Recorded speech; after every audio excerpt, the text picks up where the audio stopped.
The Land of Living Men by Ralph Waldo Trine.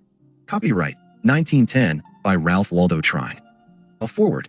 There are certain forces and certain problems of our common human life that are of interest to practically every reader.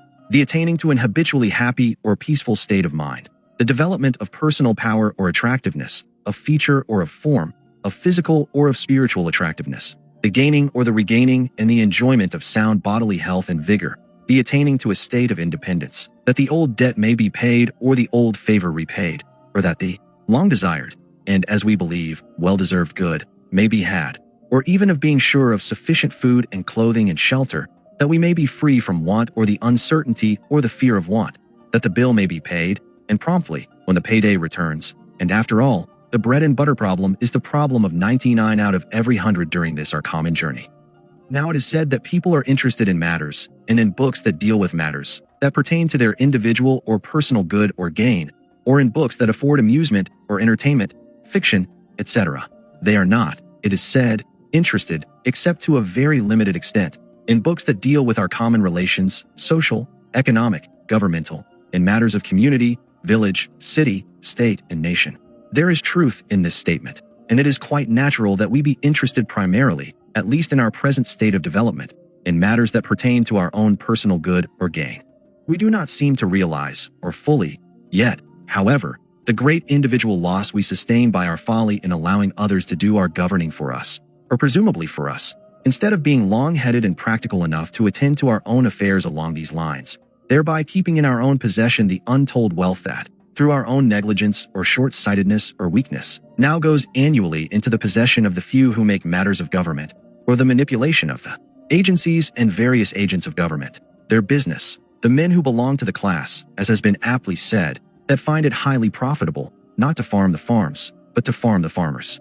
That there is corruption or mismanagement and gross waste and consequent loss to us all under our present methods and in our present conditions, that there are high charges with a minimum of service, that the cost of living is growing always higher and in far greater proportion than is our increasing means to meet these costs, is now profoundly, and in many cases, pinchingly, evident to all.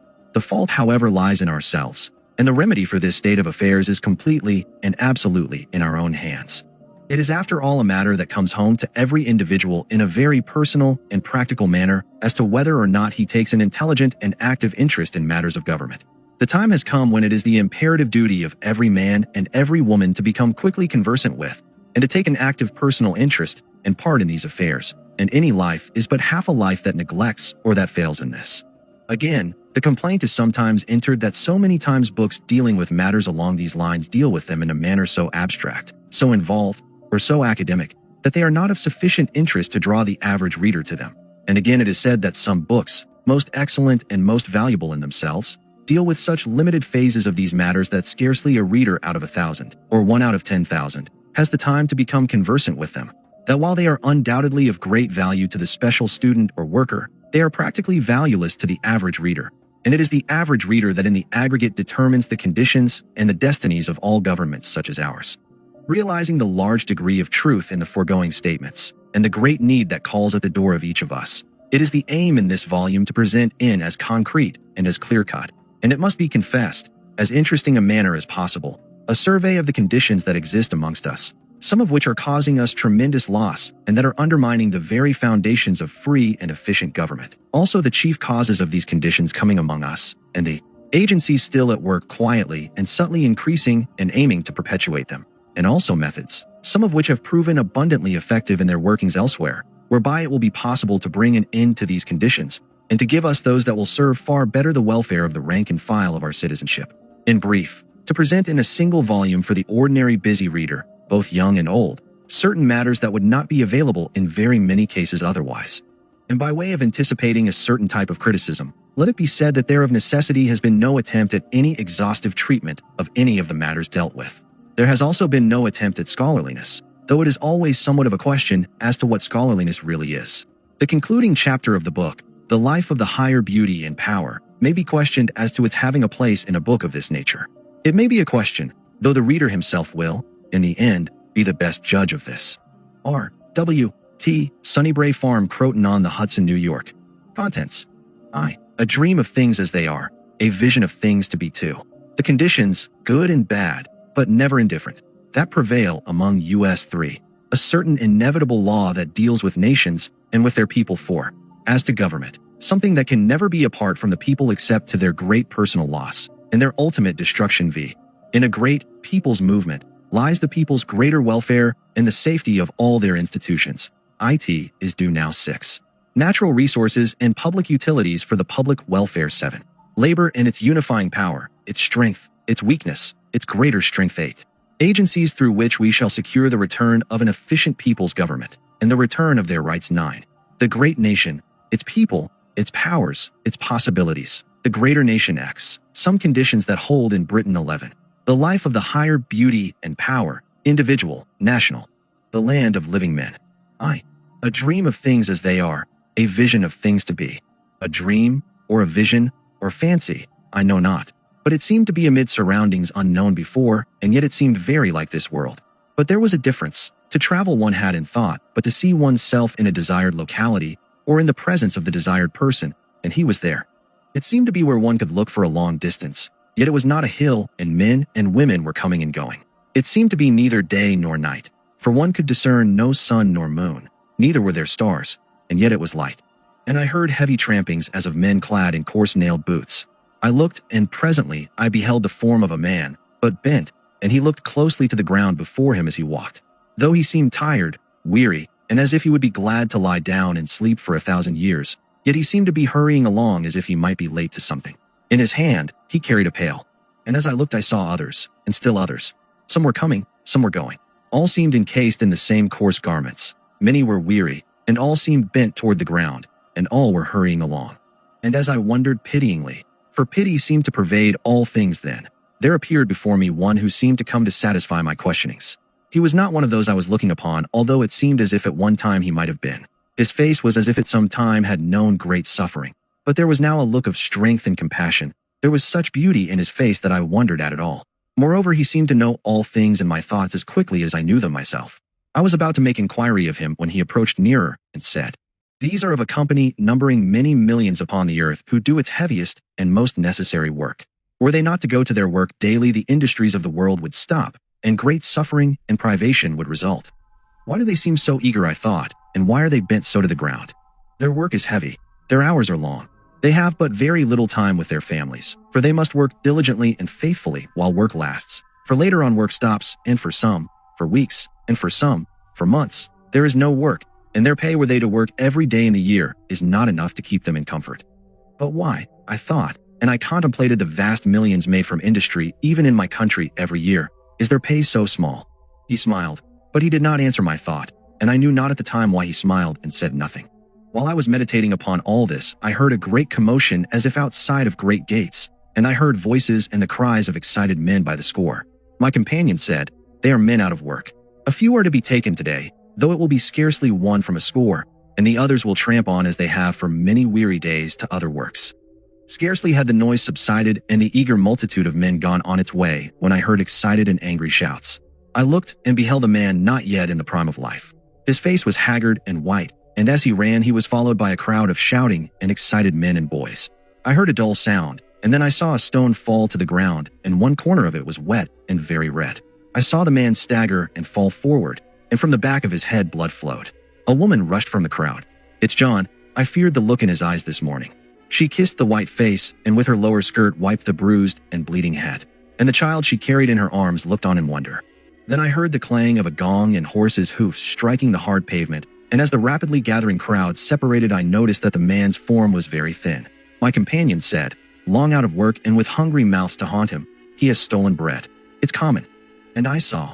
I knew not whence they came or whither they went.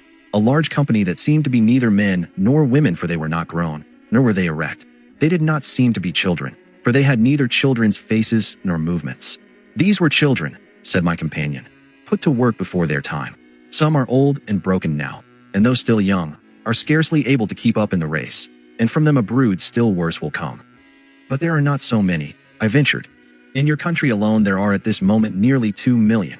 God, heaven and hell," I cried, "if—" "Wait," he said, and before he had spoken I heard a commotion as of doors breaking open, and under lurid lights and amid strains of coarse quick music I saw bedraggled and flushed-faced and harsh-voiced women that were pushing and pulling one another, and when one fell others seemed even with vile words to kick and strike her. With a sense of horror, I thought, what is this? This is a low dance hall. They are fighting for a brute of a man. I heard the same music and the same noise and revel from other places. I looked and saw place after place of the same type. So many, I said, and how came they here? In this section are over 1,000 tonight, and there will be tomorrow. The ranks are always full. They start in different ways and from many different places. I looked at a group with whom were still traces of refinement. The faces were somewhat marred, but the hair of some had great beauty in its color. These, he said, were employed in large and well-known stores and establishments at wages so small that when food was gotten, all was gone. They struggled for a while, many bravely, but they grew weary when they could make no headway, for the grace, the attraction, the fire, and the dreams of youth were with them. Men were ready to give them money. For a while they found the way less hard and dreary. They never dreamed of these places, but all find their way here in time. Oh, I said. Sometimes a rough black wagon carries a rudely stained box out through a long street and through a gateway edged with drooping trees, and some are spared these resorts. Then I became conscious again of the sights and sounds about me. So horrible it all seemed, that I said, "Cursed be greed and those that." Lightly, he said, a wealthy owner of one of the large establishments in which some of these were at one time employed, has built a most beautiful chapel in one of our large churches, and it has just been dedicated to Christ. In all charity, he is most liberal. I sat musing, but I could not comprehend. Then anger seemed to vie with reason, when I was brought again to myself by the sound of horses' hoofs hurrying by. They drew a strange-looking wagon. It was followed by 2 rattling carriages that were drawn by poorer-looking horses. In the first was a gentle-looking woman, and with her were 3 children. In the second were women who looked something like those that were in the places about us, but they seemed to be of a more gentle type. I said, volunteered my companion, that sometimes a rudely stained box is carried out through a long street, and some are spared these resorts. She was so gentle and beautiful and was filled with such compassion and kindness. So young, only in the early 20s. The care of the family fell largely upon her, but she was never strong and by she fell weary. Then kind gentlemen helped her, though they received more than they gave. She went away for a time, but her help never failed to reach the little home. By she returned, but all hands were raised against her, and her fine sensitive spirit could not stand before it. Again she went away, and soon the white plague came to be her companion, but it did not stay with her long. She seemed not to care, nor had she any fear. From her savings a letter carried each fortnight the same old help to the little home, until 2 days ago, from a public institution, where even with a sad and sweet smile she left it, her body with a little envelope containing enough to bury it, was sent back to her mother's home. And as I thought of her bravery, her goodness, and her youth, then all hands were raised against her, rang in my ears, and anger seemed to seize me. It is the way of the world, he said, but few are wise enough or themselves stainless enough to understand. But we all have our failings and none are perfect, I volunteered. I wept and found relief. Then involuntarily I cried, Jesus and Mary Magdalene. Jesus was wise and full of compassion, and more, his own life was without error.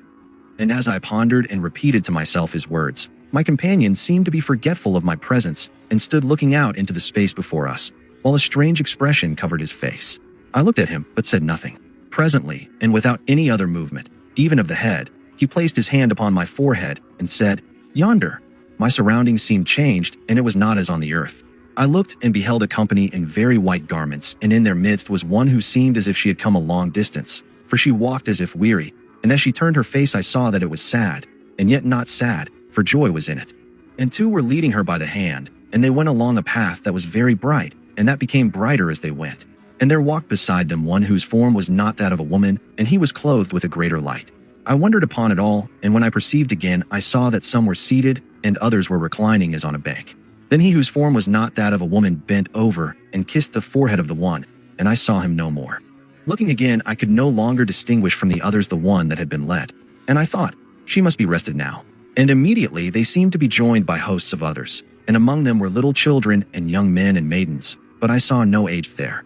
I must have slept, for when I recalled my surroundings my companion had taken his hand from my forehead, and as he did so I heard him say, "They are returning." I looked and saw the strange-looking wagon and the 2 rattling carriages as they retraced their course along the road. "And her mother never knew it," said my companion. "And may she not until she is welcomed and cared for by the one who was welcomed and cared for today, and then to know will not hurt her." "I am grateful for this revelation," I said. Would that all could have witnessed it. All, he replied, who imperfect themselves are prone to judge or condemn another. Henceforth you shall be a better man. Amen and amen, I shouted, and so loudly it seemed as the whole city must hear. Then I thought, but I did not feel ashamed. I heard a low rumble, the grinding as of iron upon iron, a sudden jerking sound. A crowd quickly gathered. A woman rushed through it and bore something from the track.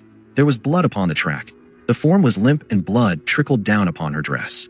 Pale and trembling, she bore it through a door, the entrance to a long dark passageway. My companion said, "Tomorrow they will cart it away to the potter's field." He was such a bright lad, and of great promise. But the father? I said, "He is away at his work." But the father's work? You do not understand, he said, and again he smiled. But surely, I persisted, there should be no potter's field in a country such as this.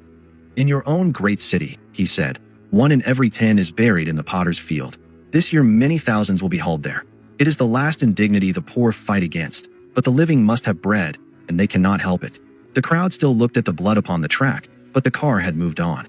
What a place, I thought, for a child to play, for the street was not wide, and it seemed to be very dirty, and it was very hot, and many teams were going and coming, and through them cars that seemed never to end their clanging were threading their way. The noise and now and then the smells were something frightful.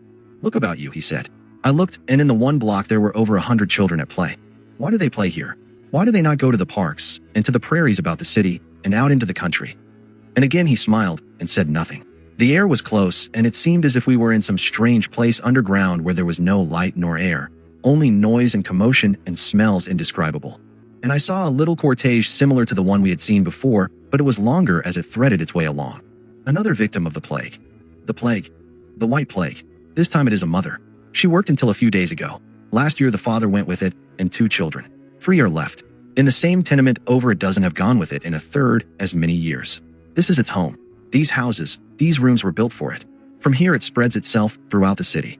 3 times as many take it here as in other parts. I said, why have they not houses with more light, more air, more open space?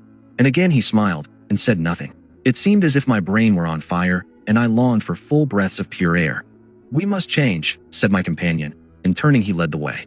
There was the mingling of sounds as if pieces of fine metal were striking one another in the air, and out from under the shade of wide-spreading trees, and along a smoothly paved road a low-hanging carriage rolled, almost without noise.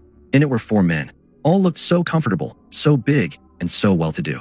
Hope seemed to seize me, and I said, if only these men knew of the conditions we have been witnessing, they would go to their relief. My companion listened, but he did not seem to share in my enthusiasm, and at the time I knew not why. One, he said, is owner of the mills from which you saw the coarsely booted and clothed men with pails in their hands coming and going. The men whose wages enable them to live only in the most meager comfort if they work every day in the year, which they never do. Very large sums are saved by closing the mills for a portion of each year, and even when they are running, some work always on part-time only. His companion on the seat with him is owner of works where many hundreds of children and many women are employed. Though others manage the works for him, they have machinery which children contend that saves $1 million a year over what adult labor would cost. It is very hard and exacting work for the little ones, and many come out of the works crippled or stunted and deformed for life. But it is a great saving for the owner. The other is very rich and prominent, the owner of many apartment houses as he calls them, in the portion of the city we have just been visiting. Tenements and lung blocks those who live in or near them call them. The Honorable Joseph, his friends and charitable institutions know him as Slimy Joe, his tenants, and those who have close dealings with him call him. The fourth is a man who has never worked at all. He inherited properties worth many millions.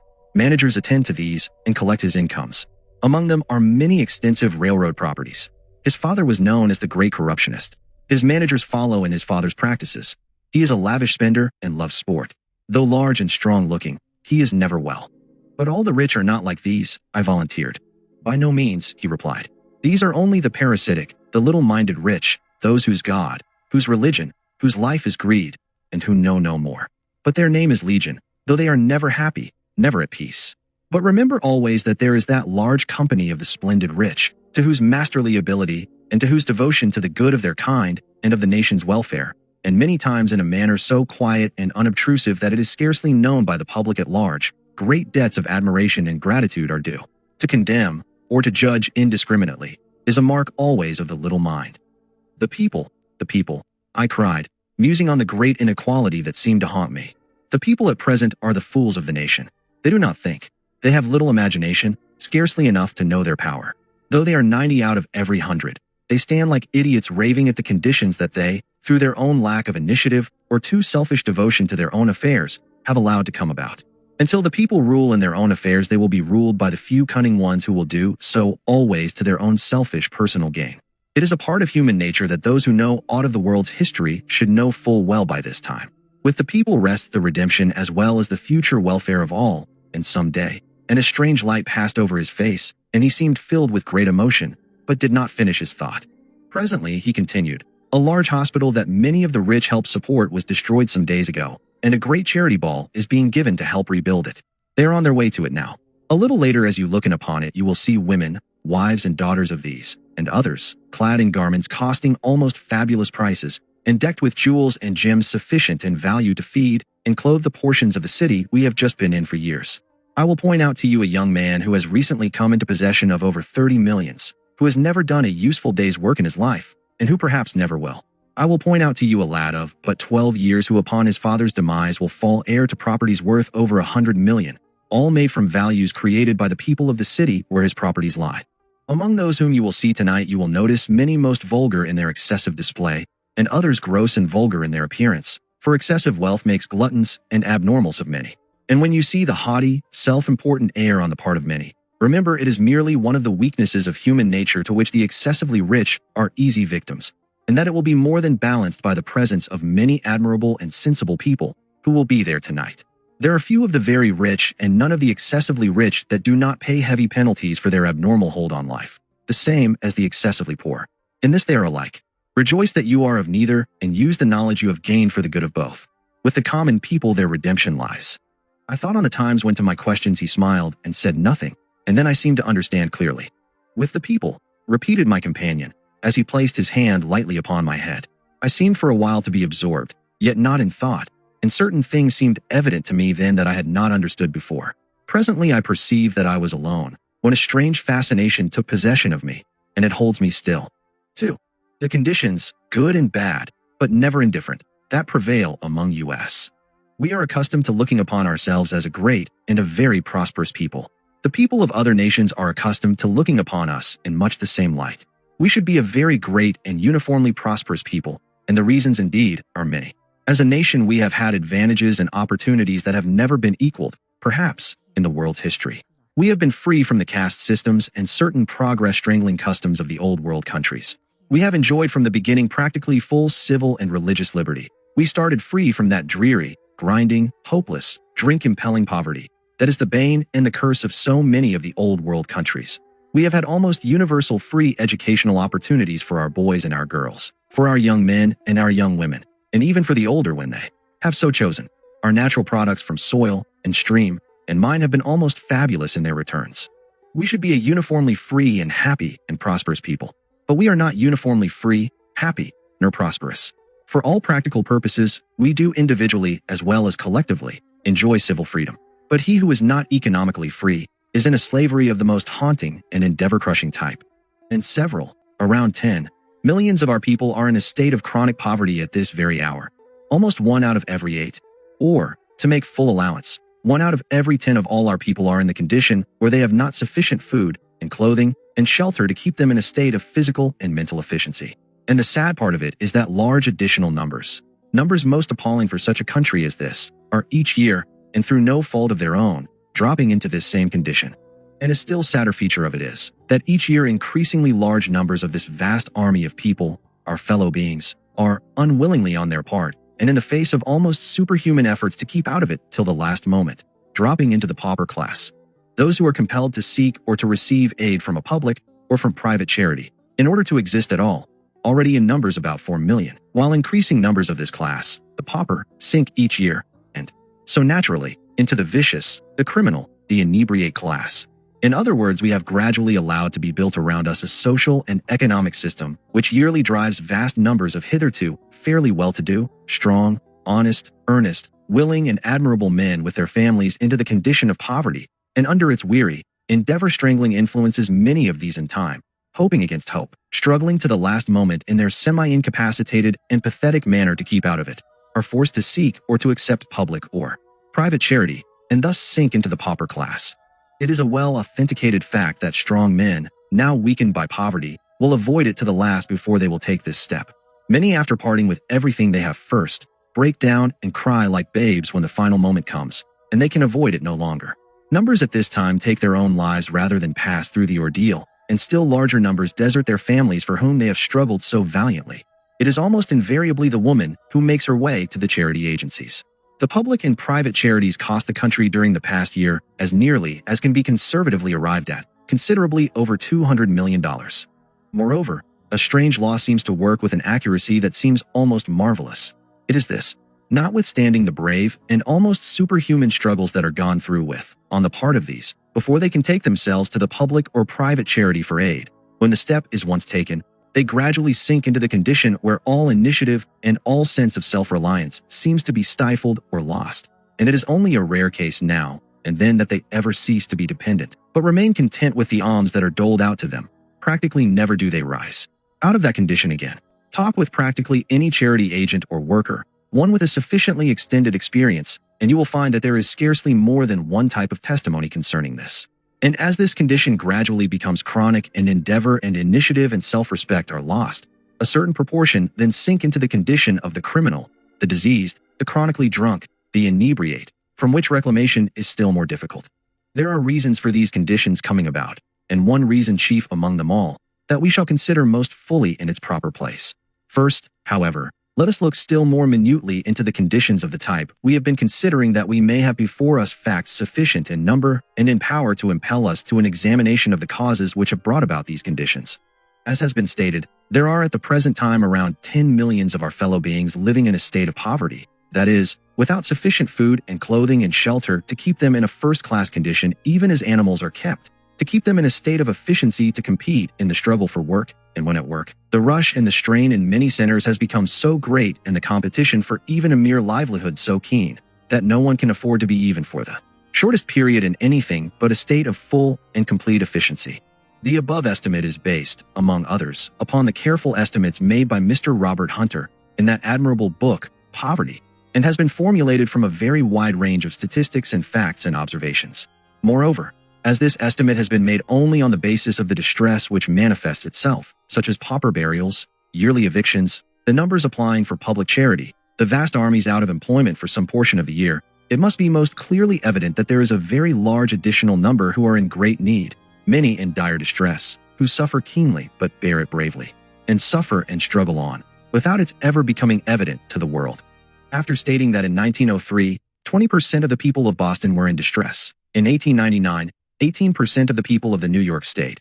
In 1903, 14% of the families of Manhattan were evicted, and every year 10%, about, of those who die in Manhattan have pauper burials, facts taken directly from city and state statistics. And the pathos and tragedy and suffering they stand for so plainly evident, Mr. Hunter goes on to say, these figures furthermore represent only the distress which manifests itself. There is no question but that only part of those in poverty, in any community, apply for charity.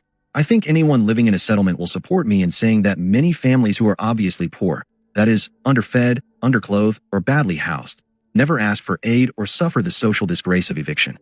Of course, no one could estimate the proportion of those who are evicted or of those who ask assistance to the total number in poverty, for whatever opinion one may have formed is based, not on actual knowledge, gained by inquiry, but on impressions, gained through friendly intercourse.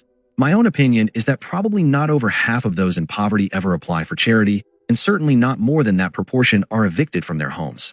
However, I should not wish an opinion of this sort to be used in estimating from the figures of distress, etc., the number of those in poverty. And yet from the facts of distress, as given, and from opinions formed, both as a charity agent and as a settlement worker, I should not be at all surprised if the number of those in poverty in New York, as well as in other large cities and industrial centers, rarely fell below 25% of all the people. Speaking of unemployment, and when one's wage is about a living wage, that is, sufficient to keep him and his family in fair condition, providing he loses no time whatever, we can easily see what unemployment even for a very short period must necessarily mean. Mr. Hunter says, the figures of unemployment, although very imperfect, show that the evil is widespread, even in times of prosperity. In the last census, the number found to be unemployed at some time during the year was 6,468,964, or 22.3% of all the workers over 10 years of age, engaged in gainful occupations. 39% of the male workers unemployed, or 2,069,546 persons, were idle from 4 to 6 months of the year. These figures are for the country as a whole, for all industries, including agriculture. In manufacturing alone, the unemployment rose to 27.2% of all the workers. In the industrial states of the East and North, the percentage of unemployment is larger than for the country as a whole. That very large number of workers, heads of families, receive for their work an insufficient amount to keep themselves and their families in comfort, as well as in a state of efficiency, is a well-ascertained fact. Very large numbers are not receiving what is known as a living wage. That there are those who do receive enough to keep themselves and their families in comfort, but who fail to do so, either on account of intemperance, or bad management, or misfortune of some kind, or through lack of good management, or by reason of some other cause or causes, is undoubtedly true, and to deny it would be entirely useless. That, on the other hand, there are vast numbers who are receiving a wage insufficient even by the utmost economy, good management, and self-denial, to keep themselves in a state of comfort and efficiency, is most abundantly true. Were this number very small instead of being of such enormous proportions, it would be a menace to the highest welfare of the country, as well as a disgrace so great as to demand that its causes be ascertained and eradicated. It would be a very hard matter, as can readily be seen, to establish a necessary or living wage that would be such for all portions of the country, because living expenses in some sections are necessarily considerably higher than in others. We can approach, however, to an average necessary wage by ascertaining what good authorities, as well as careful investigators, have practically decreed as a necessary wage in various employments as well as sections of the country. John Mitchell has said, in his book on organized labor, for the great mass of unskilled workingmen, residing in towns and cities with a population of from 5,000 to 100,000, a fair wage, a wage consistent with American standards of living, should not be less than $600 a year. Less than this would, in my judgment, be insufficient to give to the working man those necessaries and comforts, and those small luxuries which are now considered essential. It has been shown by the Massachusetts Bureau of Statistics of Labor, 1901, that $754 a year is required for a family of 5 persons to live on. An able official of one of the largest New York City charities states that as a result of his observations, $2 a day, or about $624 a year, is necessary for a family of 5 in New York City. Without going farther into the matter, this would establish an average necessary wage of about $659 a year. Though coming along a little later, the Russell Sage Foundation report on the standard of living for 1907 says, it requires no statistics to bring proof that $600 and $700 is wholly inadequate to maintain a proper standard of living, and no self-respecting family should be asked or expected to live on such an income. The committee believes that with an income of between $700 and $800 a family can barely support itself, provided it is subject to no extraordinary expenditure. In the light of this, it will be interesting as well as valuable to see what in various localities, as well as lines of work, the actual wages received are.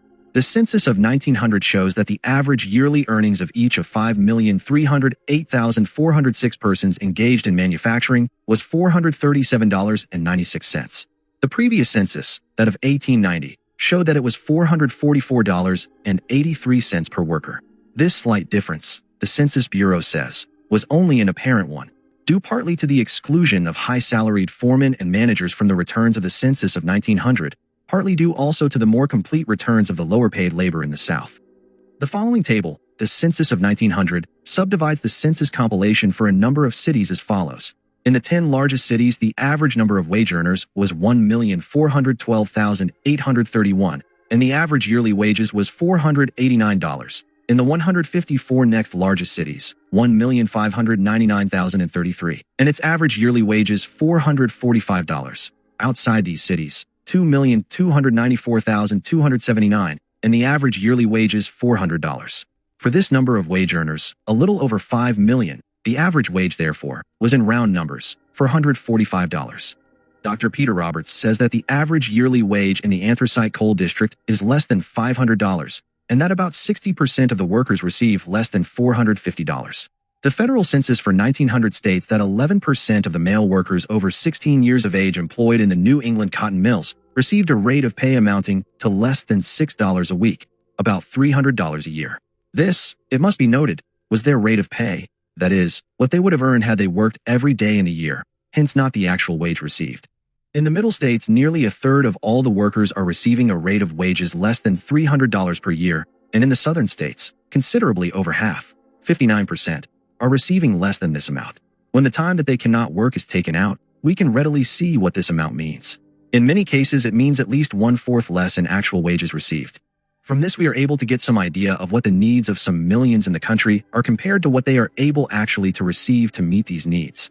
And then when sickness comes, or death, or accident, or misfortune of any type, as well as being temporarily thrown out of employment, which is many times a misfortune of the gravest moment, we can readily see what distress and uncertainty must result. Certainly, we need brought about in the nation a condition that gives an economic and industrial state which guarantees at least a fairly decent living wage and a regularity of employment to the great hosts who today are denied them. This, indeed, is fundamental. I can scarcely resist here the impulse to quote another paragraph or two from Mr. Hunter's admirable work. Among the many inexplicable things in life, there is probably nothing more out of reason than our disregard for preventive measures and our apparent willingness to provide almshouses, prisons, asylums, hospitals, homes, etc., for the victims of our neglect. Poverty is a culture bed for criminals, paupers, vagrants, and for such diseases as inebriety, insanity, and imbecility, and yet we endlessly go on in our unconcern or in our blindness, heedless of its sources, believing all the time that we are merciful in administering to its unfortunate results.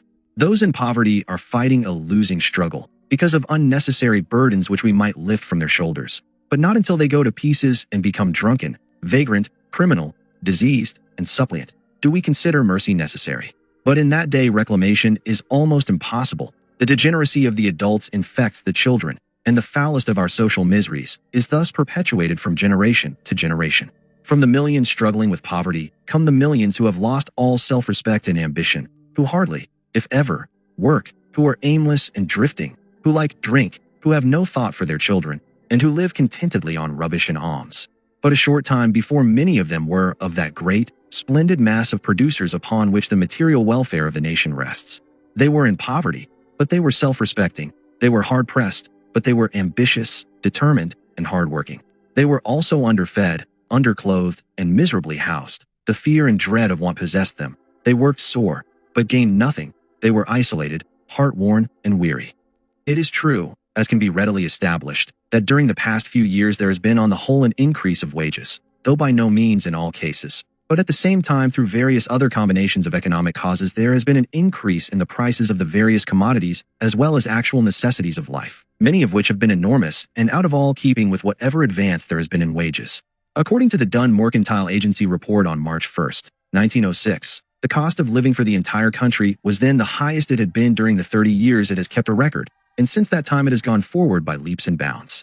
This, coupled with the uncertainty of employment in so many lines of work, that is, the necessary non-employment during a certain number of weeks in the year, works in many cases, as we can readily see, almost untold hardships. We are still considering this vast army of several millions in our country who are living in poverty in the face of our great apparent prosperity, much of which is indeed apparent when the facts are carefully looked into. There has been of late years a great prosperity, but confined so generally to such a small group, or to such small groups of people, that its force is to a great measure lost when considered in connection with the great mass of the people.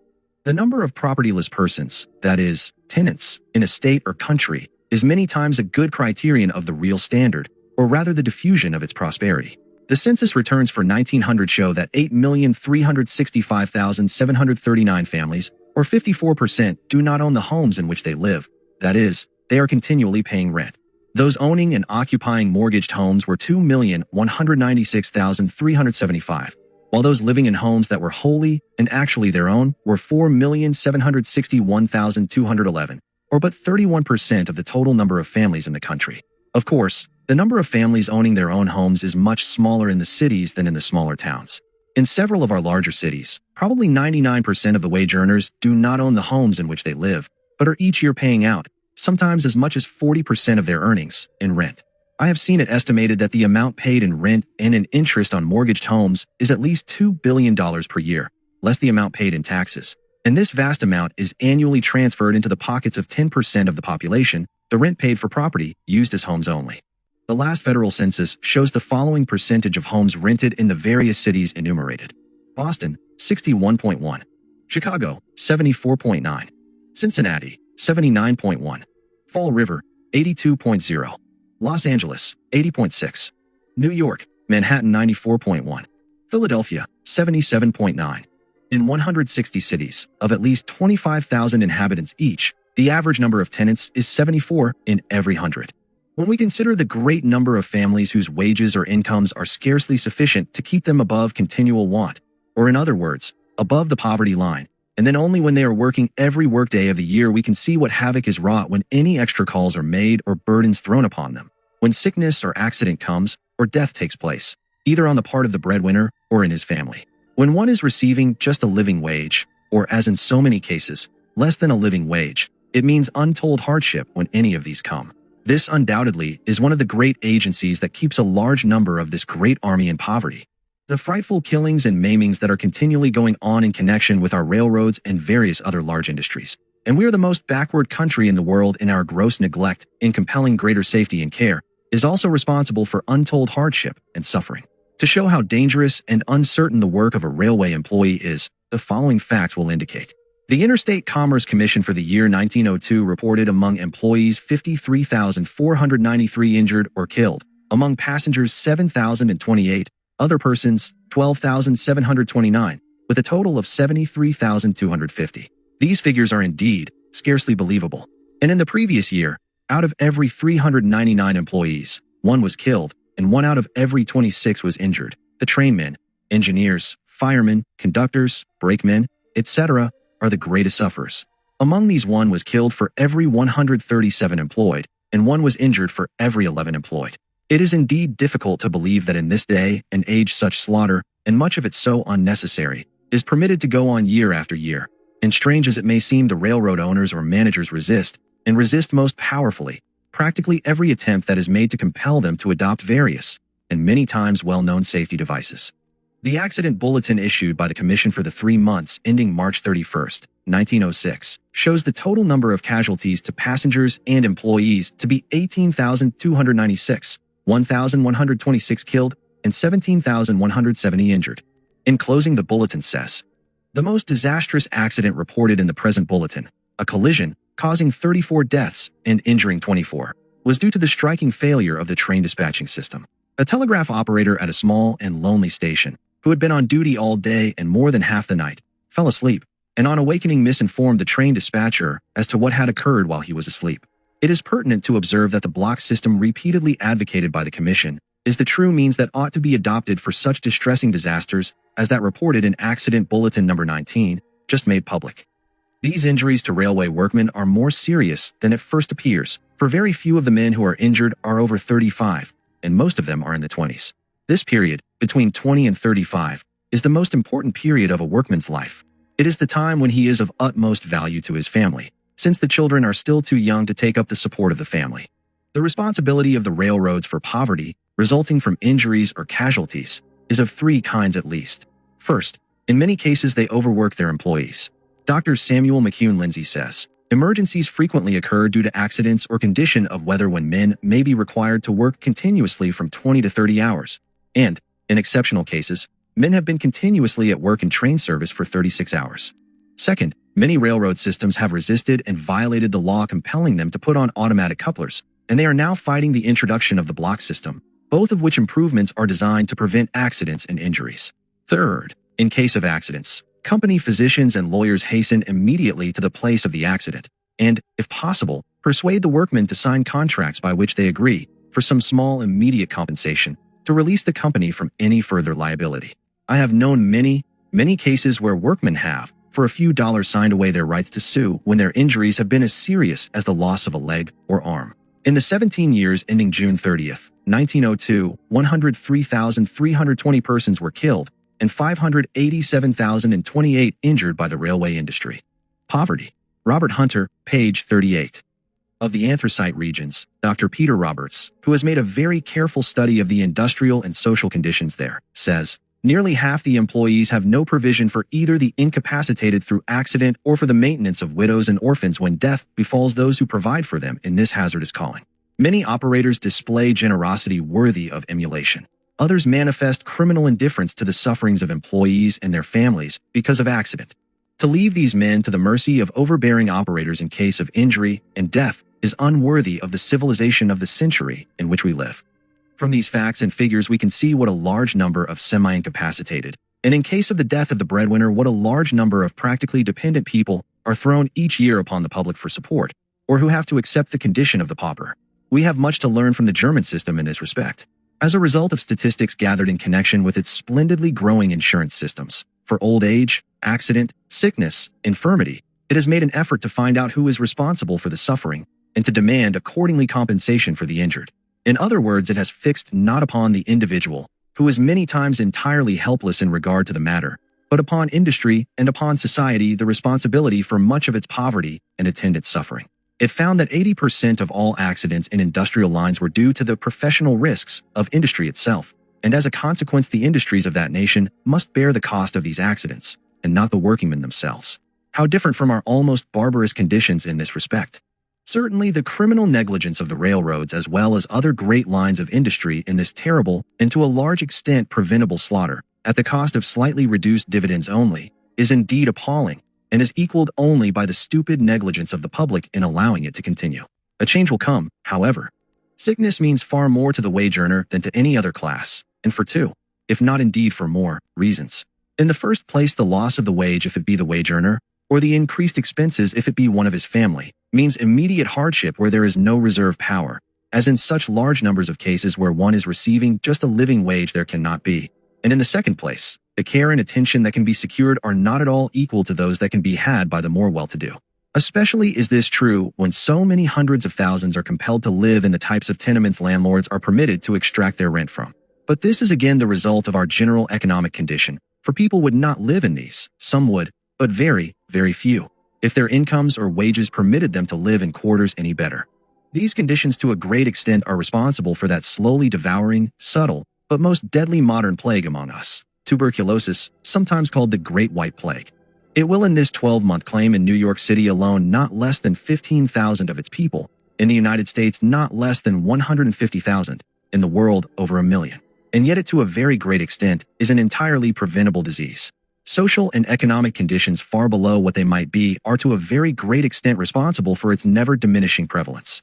One could dwell at length upon this great, white plague, consumption, because its prevalence and its non-abatement are so directly caused by social and industrial conditions that the individual himself is powerless to escape, and which only a united public action can end. There are public-spirited and earnest people in some of our states, however, who are already aroused to the importance of this great, and, to a large extent, unnecessary evil, and who are already beginning to put into operation agencies that promise much for its amelioration. Much, however, must be done, and a great part must be along the lines of better social and industrial conditions under which so many millions of our people live. Did space permit, we could also consider at length the diseases resulting to workmen from various types of employment, for some are in time inevitably health-breaking, and some are invariably most deadly. But generally for those who are stricken through these employments, no provisions of any type are made, and when no longer strong or capable the worker is thrown out upon himself, unable in his weakened or diseased condition to find other employment, he many times becomes a public charge.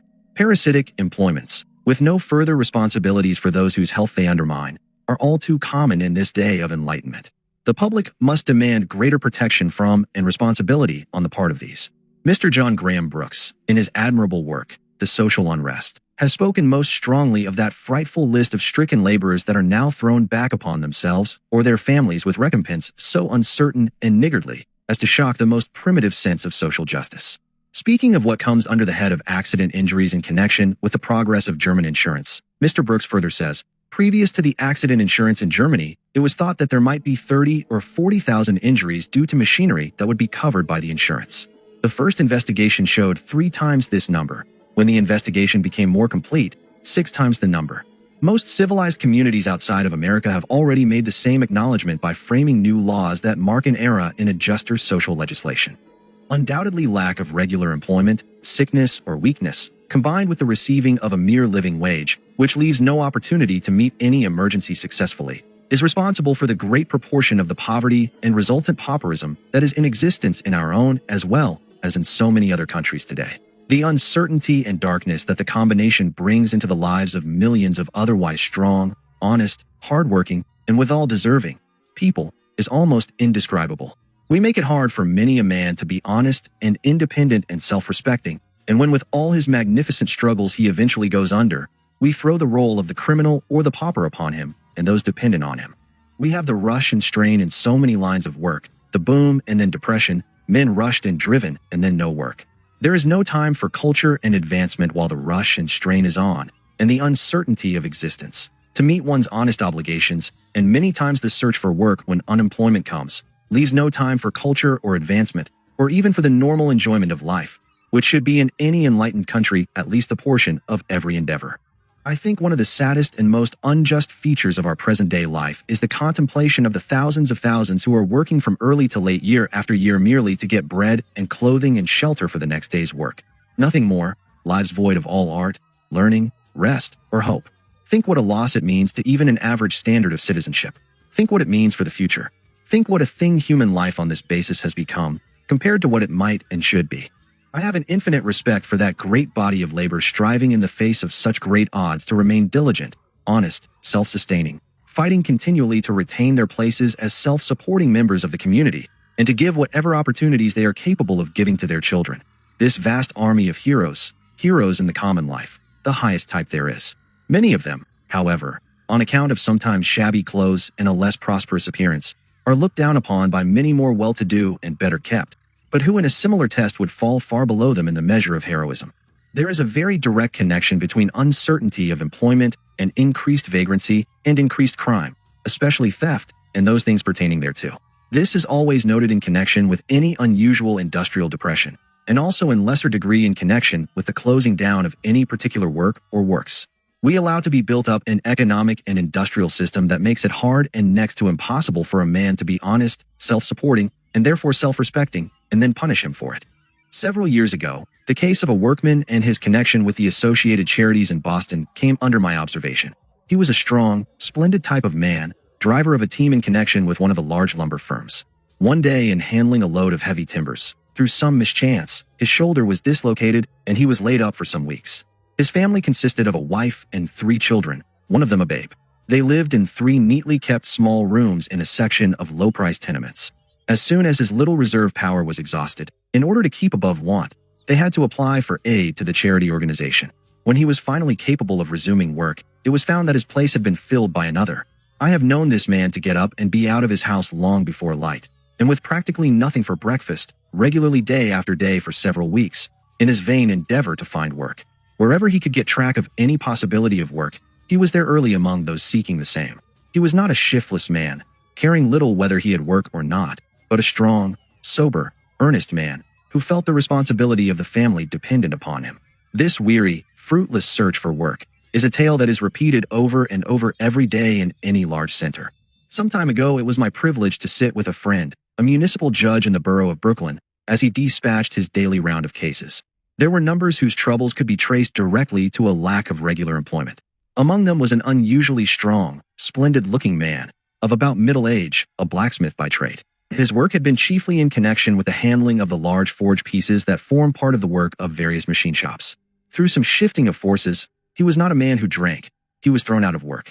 The weary, fruitless search for work and the increasing want.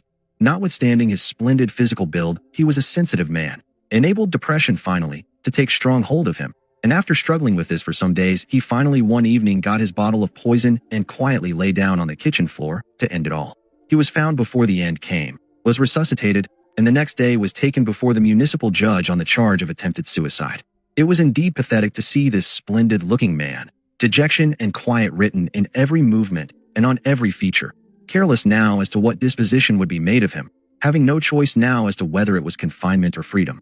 Fortunately, he was before a justice of an unusual type, one who used his office primarily for the good he could do to that weary and never-ending round of fellow creatures that came before him daily. That same day, agencies were put into operation to help the man find work, the only thing needed, and thus restore him as nearly as possible to his family and to his former independent position. How frequently men drop on the streets of the cities of this, in many respects, great nation, from hunger, in addition to that greater number of men and women who suffer quietly and unknown to the world, in a country where there is plenty for all 1,000 times over. They prefer hunger and starvation to theft or begging, and thousands upon thousands prefer it to becoming a pauper. Such are indeed heroes of the highest mold. We must learn that the duty of our industries is not done with the payment of just a living wage. Compensation must be adequate to enable something to be laid by for the emergency that comes to every individual and to every family. There is a necessary and there is an unnecessary poverty. The former is that comes about through intemperance, shiftlessness, laziness, depravity. This, I suppose, will always be with us. There is no power that can shield men or women from the penalties or the inevitable results of the violation of natural and moral laws. There is, on the other hand, and it is unhappily the very great portion of it all, an unnecessary poverty. The great bulk of the vast amount of poverty in the country today, as well as that in every other country, is of this unnecessary type. It results through no fault of the individual. In fact, through agencies that the individual as such cannot cope with and cannot escape. It is due to certain social and industrial evils and wrongs that a truly great or even self-respecting nation cannot continue to permit. We must find and put an end to the causes that deliberately make paupers out of the citizens of a great and free nation, and then turn around and take care of them out of the public funds. An industrial system that takes out of a man all the vitality and energy and good there is in him, and then throws him out and onto the public as a public charge, is not of a high order, and as it is not necessary, it certainly cannot much longer be permitted. We must make provisions for old age, when vast numbers are receiving merely, and still other vast numbers not even, a living wage, and can scarcely keep even with the daily demands of life. How then, broken and helpless, many long before their time, can they expect to live, self-supporting, and in even the crudest form of comfort in their later years? We must learn from Germany and other countries, and take up the matter of old age pensions. We must make provisions for old age and for the helpless outside of pauperism, this in addition to a fairer living wage. A noted writer has recently said that the whole matter resolves itself into the matter of fair wages and regular employment. Then too we must stop killing as well as injuring the breadwinners in such wholesale numbers. Or if not, then industry must be compelled to make just and full and quick recompense to those that through this agency become dependents. Professor Edward D. Jones, speaking of the fairer wage, says, "The necessity for higher wages is based upon the observation that, in the purchase and sale of labor upon the market, all the necessary and legitimate costs of producing labor are not provided for in the wages received. Such transactions are not complete economically and do not meet the claims of social justice. Fair wages must include more than enough to support the laborer while working and must cover compensation for seasons of idleness due to sickness, old age, youth, lack of work, or other causes beyond the control of the laborer." We are still considering the actual conditions that exist in a country supposed very great and uniformly prosperous. In the United States today, there are over 4 million paupers. The charity organization Society in New York finds that from 43 to 52% of all applications for aid need work rather than relief. The United Hebrew Charities in the same city say the distress and poverty among their people is due mainly to the inability to find opportunities to become self-supporting. This applies not only to New York, but equally well to Chicago and to various other cities. There is then a direct connection between irregularity or lack of employment and pauperism, the same as there is a very direct connection between irregularity or lack of work and vagrancy. If so large a proportion of those applying for aid need work rather than relief, nearly or practically one half, then it certainly is incumbent upon society to provide a solution of the problem. Want and a lack of regular employment precede both poverty and vagrancy more often than they follow it. There is also a very direct connection between want and an adequate means to supply it and drunkenness. It is the cheerless, dreary condition in men's lives, in the lives of both men and women, that is responsible for the great bulk of intemperance that we find. Underfed, underclothed, cold without sufficient heat, no hope, despondency. This is the chief road to intemperance and degeneracy. Were we to know all the facts, we would find that drink precedes, but rarely. Poverty precedes more often than it follows. The great evil of intemperance, which is the bane in the lives of such vast numbers of working people in this country, as in England, and every country where it has reached similar proportions, is to a vast extent due to the dreary and hard and underfed and hopeless conditions in so many hundreds of thousands of lives. Cold without sufficient heat, a desire to get away from, to forget the dull, weary hopelessness. Wise, indeed, was the bishop of the English Church when he said, "If I lived in the slums, I should be a drunkard, too." Dr. Henry Van Dyke, preaching the baccalaureate sermon at one of our leading universities some time ago, gave utterance to this same great truth when he said, "There are monstrous evils and vices in society. Let intemperance be for us the type of all, because so many of the others are its children. Drunkenness ruins more homes and wrecks more lives than war. How shall we oppose it? I do not say that we shall not pass resolutions and make laws against it, but I do say that we can never really conquer the evil in this way. The stronghold of intemperance lies in the vacancy and despair of men's minds. The way to attack it is to make the sober life beautiful and happy and full of interest. But the lives of this vast army of men and women that we are considering, those continually in or continually face to face with want, are not beautiful. Neither are they happy nor full of interest. They could be. Mr. Arthur W. Milbury, Secretary of the Industrial Christian Alliance, has said, "I have had a long and intimate personal experience with the class of men referred to, and I give it unhesitatingly as my testimony that not many men are lazy in the sense in which this word is commonly used. I have dealt with thousands of such men and have almost invariably found them willing and anxious to work. I know that a great many people engaged in charitable enterprises have much to say about lazy people, but I am inclined to think that it is not so much laziness that is at fault as the efforts so many of us make to put square pegs in round holes. All men are not born with the same energy and the same intelligence, and what might be called laziness in me might be called superhuman energy in other men. In this institution, we do not put it chopping wood or shoveling coal, if we can possibly help it. The man whose only occupation in life has been that of bookkeeper or clerk and who has never had any hard physical labor. We endeavor, as far as possible, to put men at the work they are best fitted for.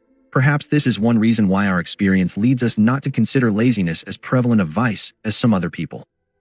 The conditions that surround the lives of the children of any country, especially the play life, constitute a very great factor in determining the immediate future conditions of that country. In the early days of the American nation, the fields, and all that this conveys, were the playgrounds of the children. As the city began and grew, the common was given them in place of the fields. This was succeeded many times by the small yard of the home.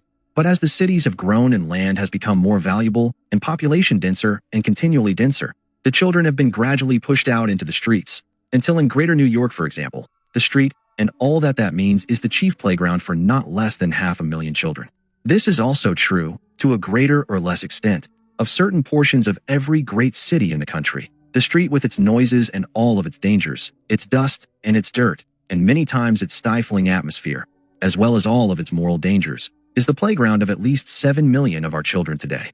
After saying that the younger criminals seem to come almost exclusively from the worst tenement house districts, an eminent authority even many years ago gave before a New York Legislative Committee testimony as follows: by far the largest part, 80% at least, of crimes against property and against the person are perpetrated by individuals who have either lost connection with home life, or never had any, or whose homes have ceased to be sufficiently separate, decent, and desirable to afford what was regarded as ordinary wholesome influences of home and family. It is the life in the streets of the large city where the needs of the children seem to have been so generally forgotten that develops, as Mr. Jacob A. Rees has so authoritatively said, dislike of regular work, physical incapability of sustained effort, misdirected love of adventure, gambling propensities, absence of energy, and untrained will, carelessness of the happiness of others. Such are the baneful influences that surround the lives of these almost unbelievably large numbers of our quickly coming men and women, a number so large as soon to constitute the determining factor in the nation's life.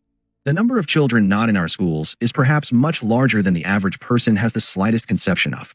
Our modern life is becoming so intense, and the struggle for existence is becoming, especially in some centers, so keen and so sharp, that no one growing into manhood and womanhood can afford to enter upon the stage of activity in anything but a thoroughly first-class and sound condition, both mentally and physically.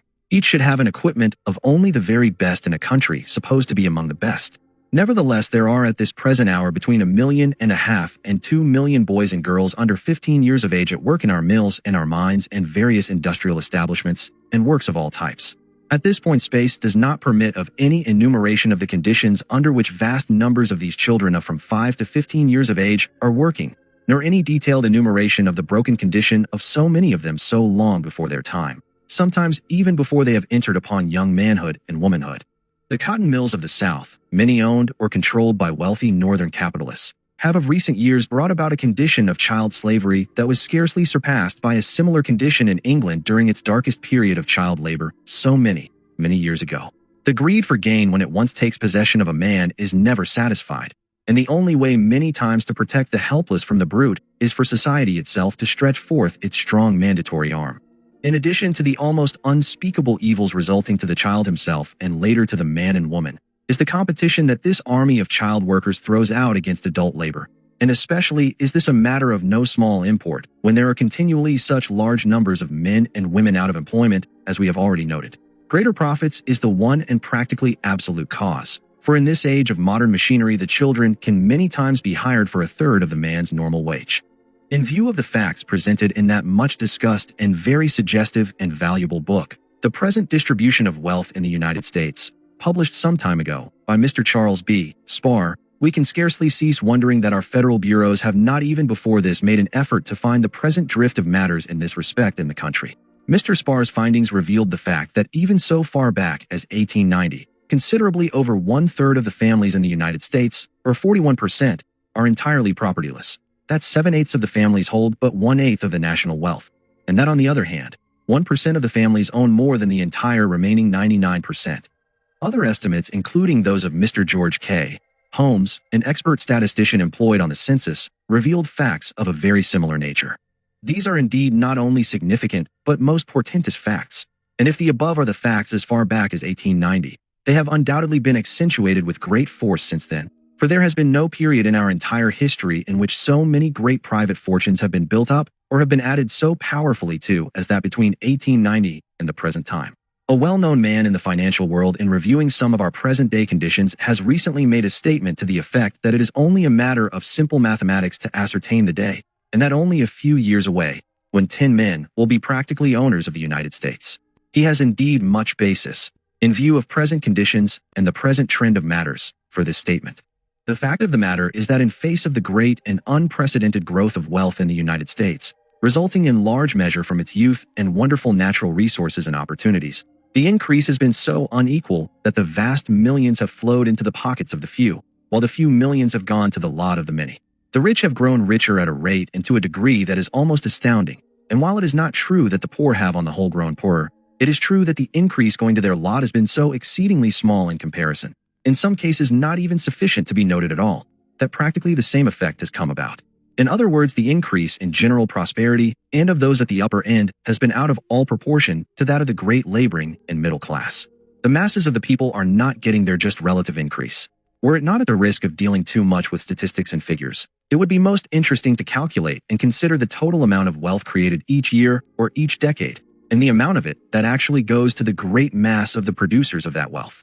A Fabian tract says that there are about 1 million rich men in England who do nothing, hence live on the labor of others. The vast tracts of land that in great estates, sometimes even in large cities, over 600 acres within the limits of London is held by a single individual, that are held by rich or titled families, and thus kept away from the people to whom the land should rightly belong or for whose benefit it should be used, is undoubtedly one of the great causes of the great inequality of conditions in Great Britain. I have passed partly by one estate in North Britain, 18 miles wide and some 40 miles long. There are numerous estates of vast numbers of square miles each, even comprising whole villages where no single dweller owns the house in which he lives, nor can he even drive a nail in it without permission. The poverty and wretched conditions in London and other large centers in Great Britain is indeed very great in its proportions, but we in the United States are rapidly approaching it in many centers, and in some, according to all available facts and statistics, we have reached it already. Some time ago, a well-known English philanthropist and sociologist, who was traveling in this country studying the conditions of the working classes, publicly declared while in Washington, as the result of his investigations, that there are worse places in that city than the worst quarters of London. The luxury on the one hand and the poverty on the other, and it has been the history of the world that where the former has grown great, the latter has grown great also, and as a consequence, which we find in the American nation today, and within a period so comparatively short, is simply enormous in its proportions. While in this country we are not laboring under the caste system that exists in England, and has there become almost as fixed and pronounced as it has been for untold generations in India, for example, we are already feeling a similar bearing and power on the part of many of the very rich, both as families and as individuals, and some such state is now, as for some time past it has been, in process of rapid formation in this country. Some time ago I noticed the definition that an eminent writer gave to the word loafer, and as nearly as I can recall, a loafer, one who works not himself but lives on the work of others, either as a gentleman, or as a tramp, or a beggar, or a pauper. Both classes are kept through the support of others. The upper and lower ends are borne by the great middle classes, and the growth and increase of the upper tends continually to increase the number of the lower. These great extremes result primarily from the unequal distribution of the profits resulting from the handling of Earth's products.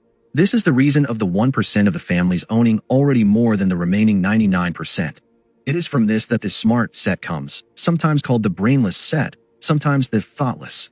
The maker of the fortune, the father or the grandfather, many times made from the most ordinary mold, but with an ability in manipulating, in accumulating, sometimes with a working knowledge of scarcely one of the 10 Commandments, was the one who did the work, and the descendants became dwellers in idleness, and worse than idleness. For the old gentleman has helped them on to the backs of other people, and from this position they refuse politely to descend, and will remain there until the people bring about a different set of conditions on the one hand, or until idleness and luxury, so many times descending in device, have sapped the vitality and the common level is found again.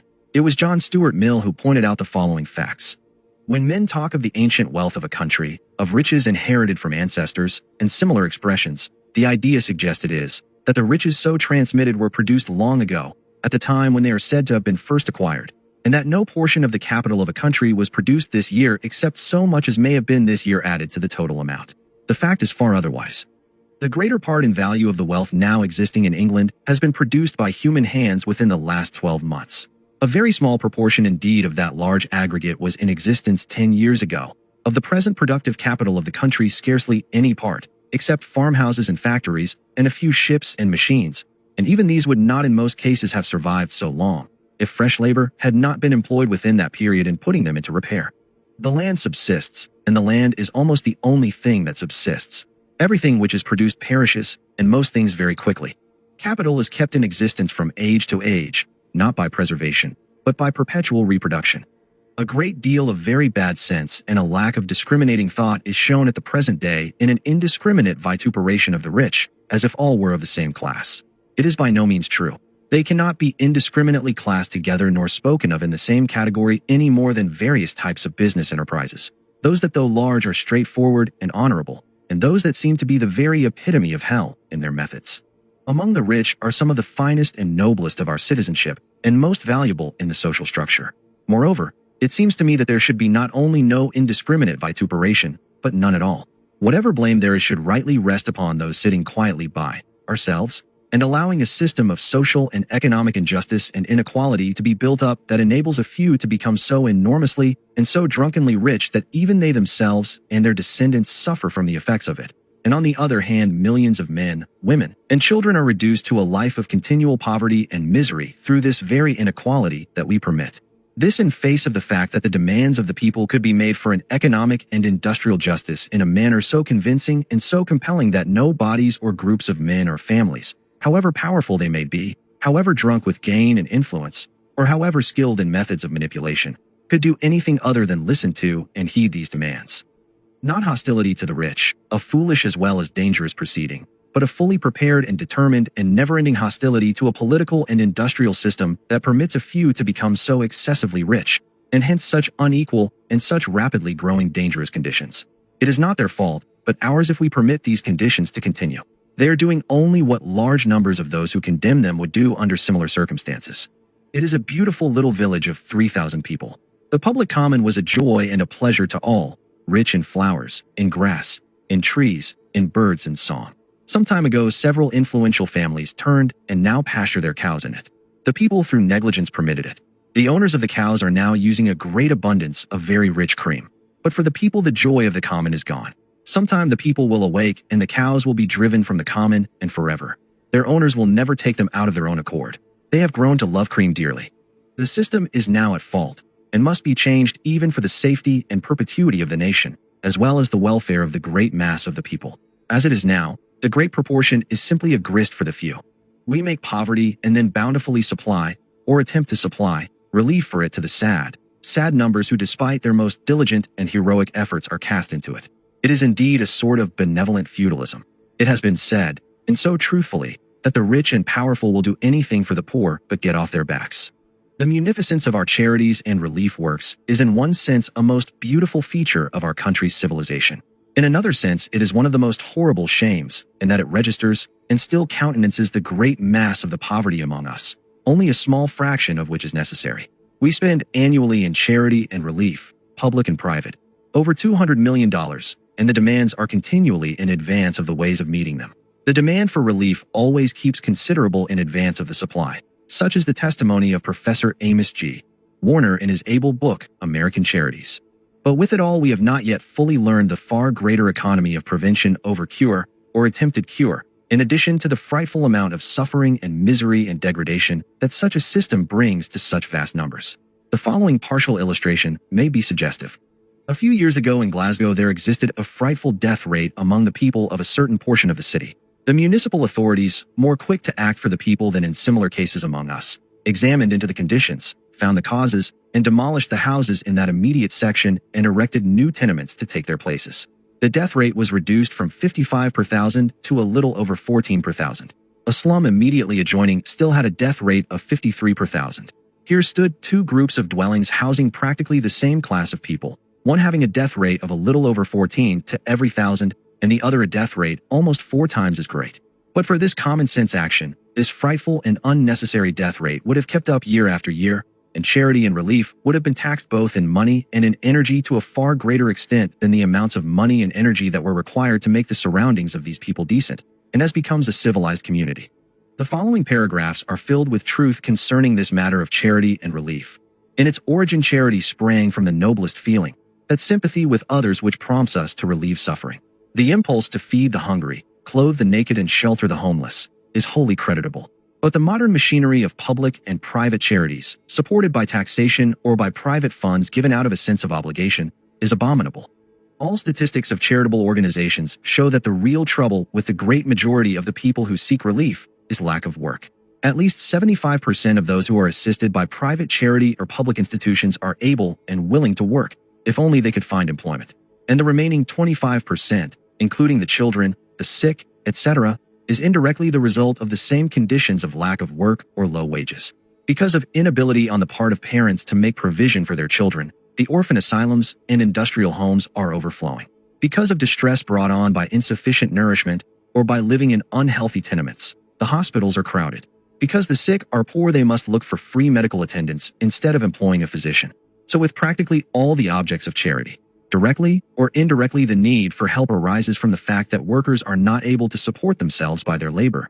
Those who have worked the hardest at charities know how hopelessly inefficient and insufficient they are. Charity fails, and always must fail to accomplish its aims, because it concerns itself with surface symptoms and not with fundamental causes. Since charity cannot stop anyone from shutting people out of work, it cannot do anything to alleviate or abolish the evils arising from want of work. When it pretends to do so, it is a fraud used to soothe the victims of partisan laws into silence. The rich are generally well aware of all this, so they charge their own indifference to their God, and say that Jesus said, "The poor ye shall have always with you." Jesus never said anything of the sort. He said, "The poor ye have with you always, and whensoever ye will ye may do them good." Mark 14:7. That is, may abolish their poverty and the causes of it, too.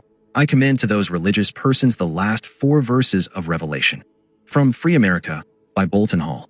And while I think the author of these paragraphs is in the main right, I think he speaks somewhat too generally in regard to the motives that actuate many rich people who give to charity, for many we know are animated by motives of the highest and noblest type. And until they can see their way to spend a larger portion of their means and energy in a far wiser and more effective way, in an endeavor to bring about more just and equitable conditions in the social and industrial life of the country, may they not cease the good work they are doing. Then, as to the practical effects of charity upon those who are its recipients, the following testimony of Mrs. Josephine Shaw Lowell is quite thoroughly in keeping with the testimony of practically all experienced workers and observers in this field of charity. Mrs. Lowell says, "Whatever exception you may have encountered, you know that the rule is that those who receive relief are or soon become idle, intemperate, untruthful, vicious, or at least quite shiftless and improvident. You know that the more relief they have as a rule, the more they need. You know that it is destructive to energy and industry, and that the taint passes from generation to generation, and that a pauper family is more hopeless to reform than a criminal family. Our efforts must be to deal not so much with charity and relief, as with the causes that make such vast amounts of charity and relief necessary. It is simply astounding, our willingness to let things go on as they are, and then care for the unfortunate millions who fall in their struggles against such tremendous odds. We allow our municipal and state representatives, who thereby become representatives of the great moneyed and corporate interests, to give over franchises for the use of great public utilities that should be used for the people and with millions upon millions in value, to the personal and private uses of little groups of men, without asking in most cases even $1 in compensation, and then we tamely accept poor service, high charges, many times disgusting, and almost inhuman treatment. They give it. We accept it.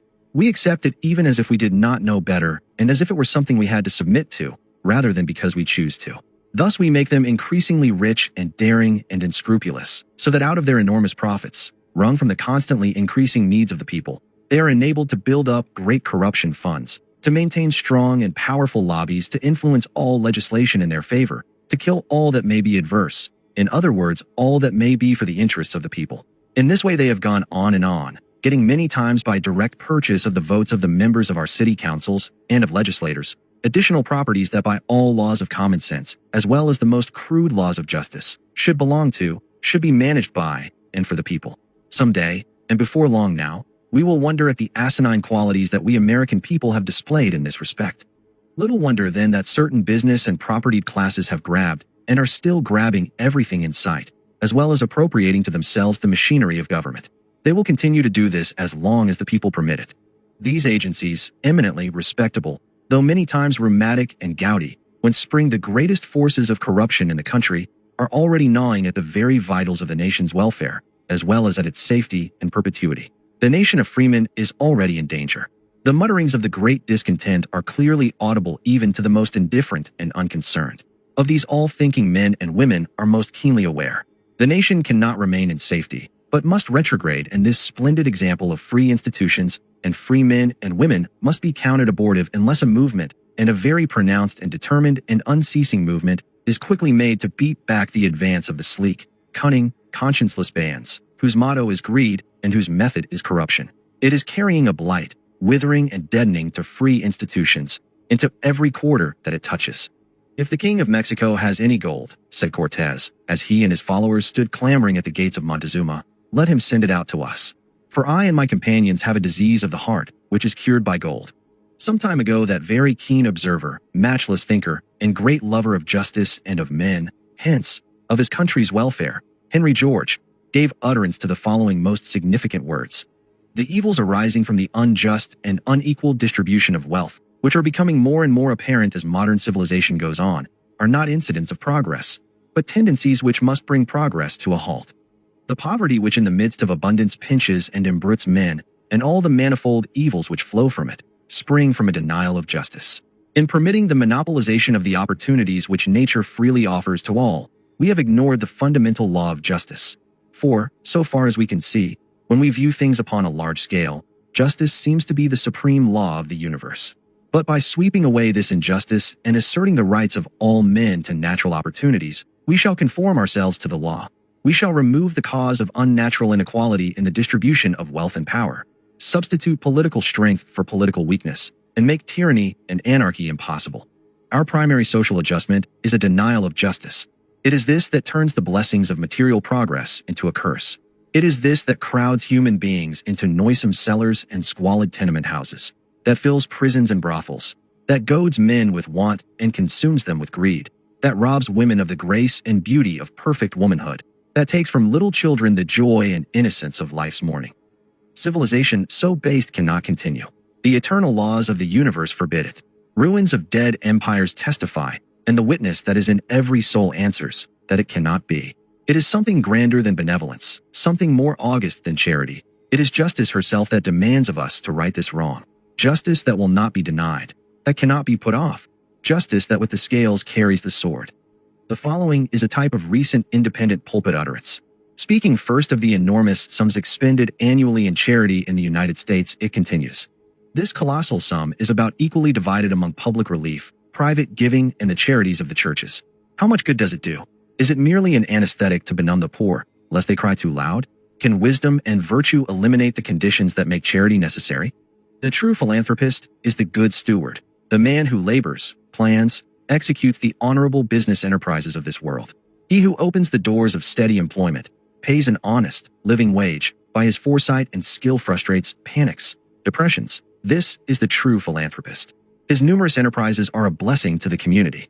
Then, again, there are those whom Jesus lashes like scorpions, men who lay burdens on men's shoulders grievous to be borne, and do not as much as touch them with their little finger. There are those who, having a giant's strength, are using it like a tyrant, promoting monopolies that oppress the people, controlling the necessities of life, beef, sugar, oil, coal, and thus use their business positions as did the old barons their castles, places for plunder. This kind of social wrong makes poverty and prepares for social revolution. Jesus commends justice to all such. If parasites and plunderers were abolished, there would be very little need of philanthropy, said a well-known bishop at a Chamber of Commerce dinner recently, at which many prominent millionaires were seated. The people, the great common people, are suspicious that some great corporations and masses of wealth are protected, or their interests advanced in ways that are inconsistent with the rights of the people. They may have no material grounds for their suspicions, but they are suspicious, and so are many of you. I am not so afraid of the rich man in politics as I am of the poor and weak man in politics, and the rich man outside.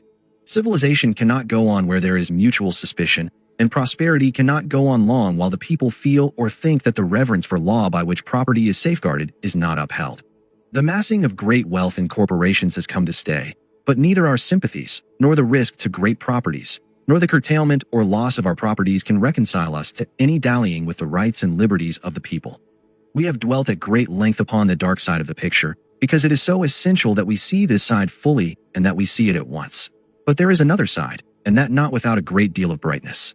Were we in the condition of the people of Russia up to the present time, for example, with scarcely a voice in the affairs of government, then we should indeed be in a bad way. With the forces we have been considering already so fully entrenched and so skilled in their methods, there would indeed be no hope. But the battles for political emancipation were waged and won, as King John and others, were they living, would so vividly recall, many years ago. We are a body of freemen with political rights, and the final deciders of what the conditions in the nation shall be. This gives us our hope and our power. With this we can gain, and we shall gain, industrial and economic freedom, justice, and equality. This is the power with which we shall drive to the background the forces that have been making a byword of freedom, equality, and justice. We have cause to be grateful by virtue of the newness and power of the country. What has been almost the cause of our undoing shall yet be the means by which we shall be saved. We have political freedom. We have full religious freedom, full independence of church and state. We are free from the caste systems that constitute the bane of so many old world countries. We have it growing among us, but it is not fixed and can yet be broken by an aroused and determined people. Our reputation is somewhat sullied, but in the main yet good. Labor is uniting, learning, growing. Self-seeking and unscrupulous leaders are being discovered and thrown out. We have an educational system that is splendid in its quality, and that can yet be made even of more value, and to include all, even those that need it most, within its scope. The masses of the people of all types are becoming profoundly dissatisfied with present conditions. They are inquiring into their causes, and where this is, there is hope. It tells also much of the future outcome. And just as soon as sufficient numbers of our people take enough interest in the public welfare, which means always their own welfare to a far greater degree than many are given to realize, and thereby become conversant with the actual conditions that are fast crystallizing about us and the agencies that are at work in their sly and subtle manner bringing them about, then the forces will be engendered that will take the Republic to that eminent and true position that by the grace of God and the awakened common sense of the people, we believe it shall yet attain. 3. A certain inevitable law that deals with nations and with their people. Time has a strange way of dealing with nations and with men. Its great clock ticks unerringly on. It seems, in a sense, to be merely the sentinel of a great and immutable system of law. When the nation gets sufficiently sick and diseased, it dies, as does the individual. Its hour is struck off with an unerring precision. From that instant, the process of disintegration sets in to crumble and consume the body, the structure that so shortly before held the spirit. It would be useless and indeed foolish to say that there seem to be great immutable laws that govern and that determine the life, the ways, the fate of nations. If history means anything, it means this, and he who will may read. These same laws exist today, and as has occurred will occur again under like or similar conditions. So clearly has history written her pages that he who will may go at once to her oft-repeated forms, and read with a quickness and clearness that no man can misunderstand. It is always in substance that great privilege and wealth and oppression have been the cause of the gradual undermining and the final fall and disintegration of all the earlier states that have flourished and that have passed. They failed to realize the immutability and the precision of the laws that govern men and nations. Moreover, no nation or no man has ever been rich enough or powerful enough to change or to escape the accuracy of their workings. There are those who thought it, and for a time their efforts have seemed to be successful, but at the right moment they have been crushed and powdered, even as the rock has crushed and has powdered the shell of the egg. And as long as time endures, this story will be repeated in the life of every nation and every individual that does not stop to learn the writing. Every civilization, said the late Henry George, that has been overwhelmed by barbarians has really perished from internal decay. Elaborating upon this, he has said, "He would have been a rash man who, when Augustus was changing the Rome of brick to the Rome of marble, when wealth was augmenting and magnificence increasing, when victorious legions were extending the frontier, when manners were becoming more refined, language more polished, and literature rising to higher splendors. He would have been a rash man who then would have said that Rome was entering her decline. Yet such was the case. And whoever will look may see that, though our civilization is apparently advancing with greater rapidity than ever, the same cause which turned Roman progress into retrogression is operating now. What has destroyed every previous civilization has been the tendency to the unequal distribution of wealth and power. This same tendency, operating with increasing force, is observable in our civilization today. To turn a republican government into a despotism the basest and most brutal, it is not necessary formally to change its constitution or abandon popular elections. It was centuries after Caesar, before the absolute master of the Roman world pretended to rule other than by authority of a senate, that trembled before him. Whence shall come the new barbarians? Go through the squalid quarters of great cities, and you may see, even now, their gathering hordes. How shall learning perish? Men will cease to read, and books will kindle fires and be turned into cartridges.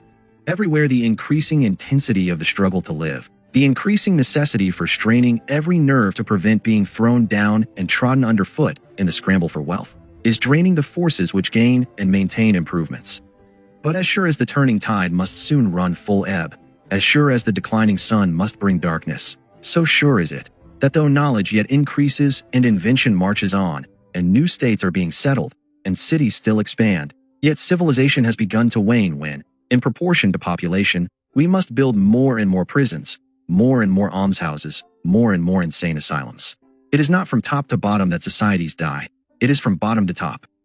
But there are evidences far more palpable than any that can be given by statistics, of tendencies to the ebb of civilization. There is a vague but general feeling of disappointment, an increased bitterness among the working classes, a widespread feeling of unrest and brooding revolution. What change may come, no mortal man can tell, but that some great change must come, thoughtful men begin to feel. The civilized world is trembling on the verge of a great movement. Either it must be a leap upward, which will open the way to advances yet undreamed of, or it must be a plunge downward, which will carry us back towards barbarism. That very careful and able philosopher and economist, Professor Lang, has said, "We may show 100 times that with the success of speculation and great capitalists the position of everybody else, step by step, improves. But so long as it is true that with every step of this improvement the difference in the position of individuals and in the means for further advancement also grows, so long will each step of this movement lead towards a turning point where the wealth and power of individuals break down all the barriers of law and morals, and a degraded proletariat serves as a football to the passions of the few, until at last everything ends in a social earthquake, which swallows up the artificial edifice of one-sided and selfish interests. The state becomes venal. The hopelessly poor will just as easily hate the law as the overrich despise it. Sparta perished when the whole land of the country belonged to 100 families. Rome, when a proletariat of millions stood opposed to a few thousands of proprietors, whose resources were so enormous that Crassus considered no one rich who could not maintain an army at his own expense. In medieval Italy also popular freedom was lost through a moneyed oligarchy and a proletariat. It is characteristic that in Florence the richest banker finally becomes an unlimited despot, and that contemporaneously in Genoa the Bank of St. George in a measure absorbed the state. Again he says, the present state of things has been frequently compared with that of the ancient world before its dissolution, and it cannot be denied that significant analogies present themselves. We have the immoderate growth of riches, we have the proletariat, we have the decay of morals and religion. The present forms of government all have their existence threatened, and the belief in a coming general and mighty revolution is widely spread and deeply rooted. Said Emerson, as long as our civilization is one of property, of fences, of exclusiveness, it will be mocked by delusions. Our riches will leave us sick, there will be bitterness in our laughter, and our wine will burn our mouth. Only that good profits which we can taste with all doors open, and which serves all men. The eminent economist, Professor Smart, of Glasgow, makes a most suggestive statement in the following. But when machinery is replacing man and doing the heavy work of industry, it is time to get rid of that ancient prejudice that man must work 10 hours a day to keep the world up to the level of the comfort it has attained. Possibly, if we clear our minds of cant, we may see that the reason why we still wish the laborer to work 10 hours a day is that we, the comfortable classes, may go on receiving the lion's share of the wealth these machines, iron and human, are turning out. It is the great common people that has made, and that has been the backbone of every nation.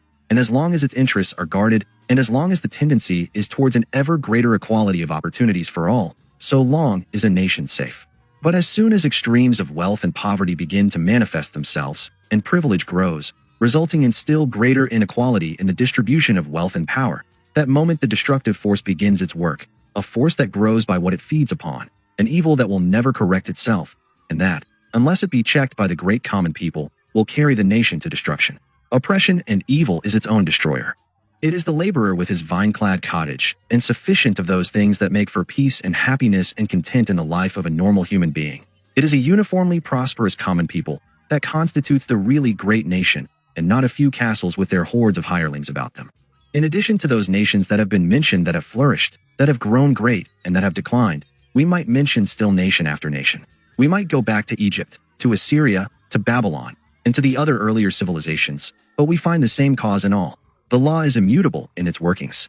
Absolute seems to be the word. The larger justice will not be denied. She may seem to delay. She may seem even at times to take no account, but in her own good way and time she strikes, and when she strikes it is with a terrible vengeance. As she is with nations, so is she also with men. How can we hope, then, that this civilization, this nation shall escape, any more than those that in their day were as great, as proud, and apparently enduring, if by common consent the same forces are at work that in time spelled destruction to those that have preceded us? 4. As to government, something that can never be apart from the people except to their great personal loss and their ultimate destruction.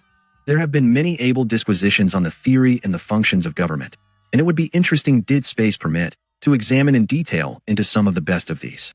Much, however, that has been said, though it might have pertained to a greater or less extent to the time or times in which it was said, does not pertain to our present time. It is the same with this as with a great deal of the earlier theological discussions, vast amounts of which have proved to be so inconsequential that we pay no attention to them at present and find that they have been of value only in a single respect, and that they have helped lead the way to the few real things that we are finding today constitute the basis of the true religion. It is also evident that a theory of government that pertained to us Saxon people, say 200 or 300 years ago, and fitted the degree of evolution and life we had attained to then, is not a theory that would pertain to us, or that we would even for an instant think of accepting in total at the present time. It can also be truthfully said that for a thinking, growing, aspiring people, some of the methods and principles in vogue in our own nation even 50 years ago we should not, and as evidences on every hand indicate, we no longer honor nor do we countenance in the year 1910. A growing, progressive life demands that we keep ourselves up to the mark that is the truth of today, and that we be careful that old forms do not crystallize about us either in religion or in government, forms that will tend to make us satisfied with anything but the vivid, vital truth that will reveal itself to us today and tomorrow, if we are always on the alert to recognize it. It is so easy to hold on to the old shells, thinking that there is in them something of value, long after the life has departed from them and truth with all its goodly train has moved on, giving joy and blessings to those that are keeping pace with her, while we fondly cling to the worthless thing. The crying error of the time is that we stand in awe of government and forget that, in a sense, we are government. Everything that is enacted in the nation, or in any of it all similar constitution, is enacted by the people through their chosen representatives acting for their interests, or by the consent of the people, in that these representatives act for corporate and moneyed interests through party machines and platforms and manipulators. Where the people should be supreme, manipulators and moneyed interests working through parties and through city councils and legislatures are supreme. Lobbies and manipulators and bribed or directly bought councilmen and legislators are only the tools of the moneyed interests. This is at the bottom, it is safe to say, of at least 9/10 of all our present political corruption, for the manipulator, the ward heeler, the lobbyist, the saloon-keeping councilman, the venal state legislator, are only the tools of these interests. The latter are the principals, the former merely the agents through which they work to obtain the privileges, the natural rights and properties of the people, through which they make their royal millions. It is a well-known fact that at those periods when corporations and private business have been most venal, political corruption, either municipal or state, has been the most open and brazen and black. Yet the principals have been our respectable businessmen, founders sometimes of our wealthiest, and later on aristocratic and exclusive families. They, I repeat, have been the big thieves working through these agencies. Lately, the political corruption of some of our large cities has been traced and exposed by Lincoln Steffens in a series of articles in one of our leading magazines, and later republished in book form under the title, The Shame of the Cities. In one of his articles entitled Enemies of the Republic, Mr. Steffens has this to say: "Every time I attempted to trace to its source the political corruption of a city ring, the stream of pollution branched off in the most unexpected directions. It flowed out of the majority party into the minority, out of politics into vice and crime, out of business into politics, and back into business. We are all of us on the wrong track. You can't reform a city by reforming a part of it. You can't reform a city alone. You can't reform politics alone. The corruption of our American politics is our American corruption, political, but financial and industrial too. Our political corruption is a system, a regularly established custom of the country, by which our political leaders are hired by bribery, by the license to loot, and by quiet moral support to conduct the government of city, state, and nation, not for the common good, but for the special interests of private business. Not the politician, then, not the bribe taker, but the bribe giver, the man we are so proud of, our successful businessman. He is the source and the sustenance of our bad government. The captain of industry is the man to catch. His is the trail to follow. We as a nation would hold up our hands in horror even at the thought. We are so intensely democratic, of any titled person, and through such right, even though he be of the highest type and one imbued with the highest sense of public welfare and justice, ruling over us even for a limited time. But the large moneyed interests have gotten us so used to it that we seem to think nothing of having large and important portions of our public affairs in the hands of the lowest type of our citizenship, and allowing them to do most important portions of our governing for us. We seem to be fully satisfied that they be our rulers, for in some centers, and at times it amounts to this. It is through them that we pass over annually the vast millions of wealth that go to their principals, and accept in return meager and many times disgraceful and disgusting types of public service that so often, or to speak more accurately, they generally give to the public. Such has been the origin of the wealth of many of our enormously rich and well-known families, and they are now becoming so entrenched as to be a very distinct menace to the public welfare. It is only by a socialized people that their power can now be broken. Of corruption in the government of our municipalities, Andrew D. White as far back as 1890 had this to say: "Without the slightest exaggeration, we may assert that, with few exceptions, the city governments of the United States are the worst in Christendom, the most expensive, the most inefficient, and the most corrupt. No one who has any considerable knowledge of our own country and of other countries can deny this. The city halls of these larger towns are the acknowledged centers of the vilest corruption. They are absolutely demoralizing, not merely to those who live under their sway, but to the country at large. Such cities, like the decaying spots on ripe fruit, tend to corrupt the whole body politic. As a rule, the men who sit in the councils of our larger cities, dispensing comfort or discomfort, justice or injustice, beauty or deformity, health or disease, to this and to future generations, are men who in no other country would think of aspiring to such positions. Some of them, indeed, would think themselves lucky in keeping outside the prisons. Officials entrusted with the expenditure of the vast wealth of our citizens are frequently men whom no one would think of entrusting with the management of his private affairs, or, indeed, of employing in any capacity. Few have gained their positions by fitness or by public service. Many have gained them by scoundrelism, some by crime.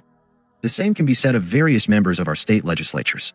These are the types of men that most of our great corporate interests work through. Some are put there deliberately and directly for this purpose.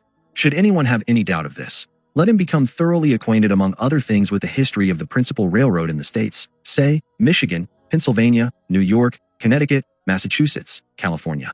The great common people have everything in their hands when they once fully realize it. They must come forward and make politicians and the moneyed interests know their power. They must take over and back to themselves the power that they have gradually allowed to be usurped by the politician, the political leader, for these enormously fat and gorged concerns and individuals. A people with that great weapon of freedom, the franchise, are invincible in the expression of their preferences and their demands when they present an intelligent and united interest, if it be done before special privilege with its great accumulations of wealth and power has grown too great and too cunning and too corrupting. When we take into consideration how vastly the great common working people outnumber the privileged classes, something over 100 to 1, then we must wonder that greed and graft and vast and unscrupulous wealth have been able to attain to the proportions they have already attained in our midst. But the reason abounds, and later we shall consider it fully. Certainly one of the great central facts of government, one of the greatest fundamental principles of a government of freedom and intelligence, is the ensuring of equal privileges for all and special privileges for none. This we had nominally, at least, in the nation, but in reality a very small fraction of this proposition is true today, and we are witnessing its departure from among us today more rapidly than ever before. If this continues at the rate it has been going on during the past 20 years or so, and at the rate it is going on at present it will be but a short time, and within the experience of many now living, until it will be that the equal privileges and opportunities for all will have been swallowed up completely by the special privileges and the consequent vast accumulations of the few. Life in no country can be happy or prosperous or at all satisfying, where special privilege reigns and one great class is produced that becomes simply a grist for another class. The loss to citizenship is so enormous, and its influences are so deadly that the entire nation becomes so thoroughly diseased politically and socially, and its foundations are so quietly undermined, that before it is realized the nation is already in its decline, under the workings of the same mighty compelling laws that have never yet faltered nor delayed in decreeing the fate of nations. Each for all and all for each was the mandate that was written in the beginning, and as long even as time endures, it will brook no change nor will it permit the slightest modification. V. In a great people's movement lies the people's greater welfare and the safety of all their institutions. It is due now. The greater part of really important legislation up to the present time has been for the benefit of the great corporate and moneyed interests. Henceforth, the greater part of it must be for the people, the great common people that has made this, and every country, and upon whose welfare ultimately all depends. We shall have the management of the nation's affairs in our own hands just as securely and just as quickly as we really so elect. There must be more of the people's men in our municipal, our state, and our national assemblies. A rich operator in Robert Owen's time held, in connection with his fellows, that they could not afford to dispense with child labor because that would drive business out of England. The maudlin sentimentalism of those who knew neither business nor human nature.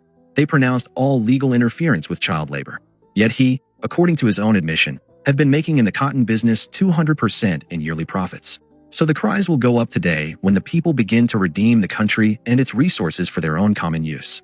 The slightest movement that aims at checking the enormous profits that are being reaped from the resources that should belong to the people in common is even now being met with that same cry. The number of labor disturbances during the past few years and today is in part, and among other things, the measure of dissatisfaction with the present monopolistic system. It does not bring justice to labor. This, all thinking and right-feeling men are realizing, and realizing all too keenly. It was a great people's movement in connection with the Corn Laws in England, in Cobden's time, that brought about a peaceable revolution, in place of what would have easily been a revolution of another type. We are to have among us a revolution, a great and a very clear-cut revolution, but a great people's movement ensures that it will be an evolutionary revolution, a peaceable revolution, but no less marked and telling, in fact, far more telling than any blood revolution can possibly be. In an intelligent and a determined political action on the part of the common people lies our safety. It is along this path that we must move.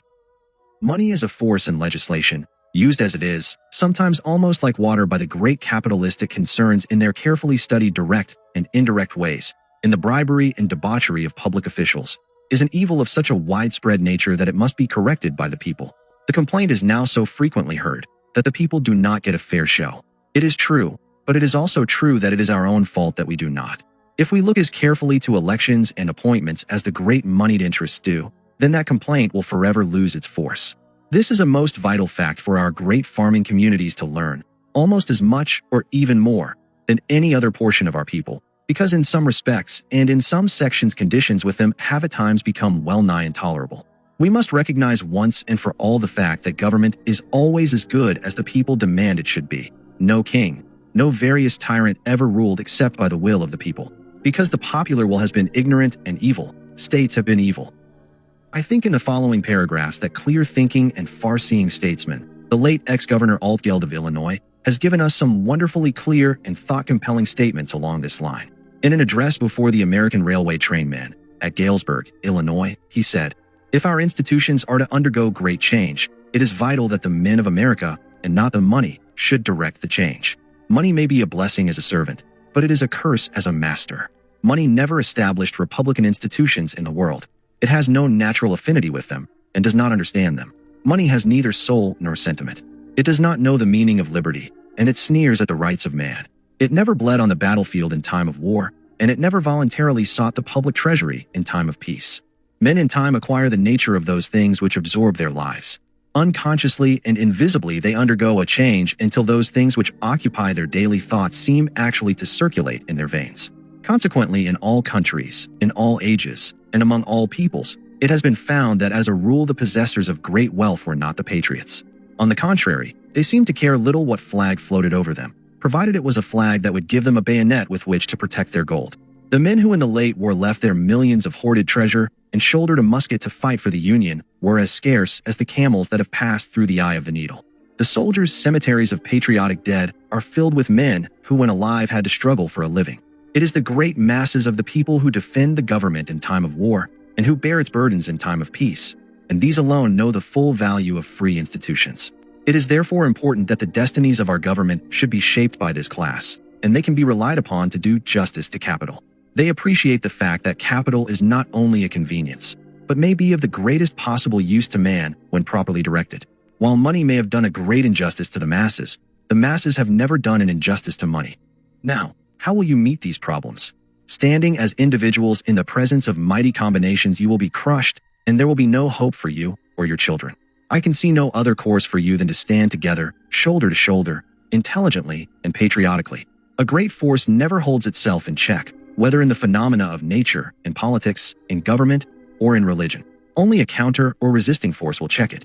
If concentrated capital shall meet with no checking influence or force, then republican institutions must come to an end, and we will have but two classes in this country, an exceedingly wealthy class on one hand, and a spiritless, crushed, poverty-stricken laboring class on the other. The hope of the country depends upon having a number of forces that will counterbalance or check each other. And in this connection, let me suggest to you that the world has progressed to a point where intelligence will always defeat brute force, and any method of contest that involves violence belongs to a bygone age. The modern methods of warfare in society are of an entirely different character.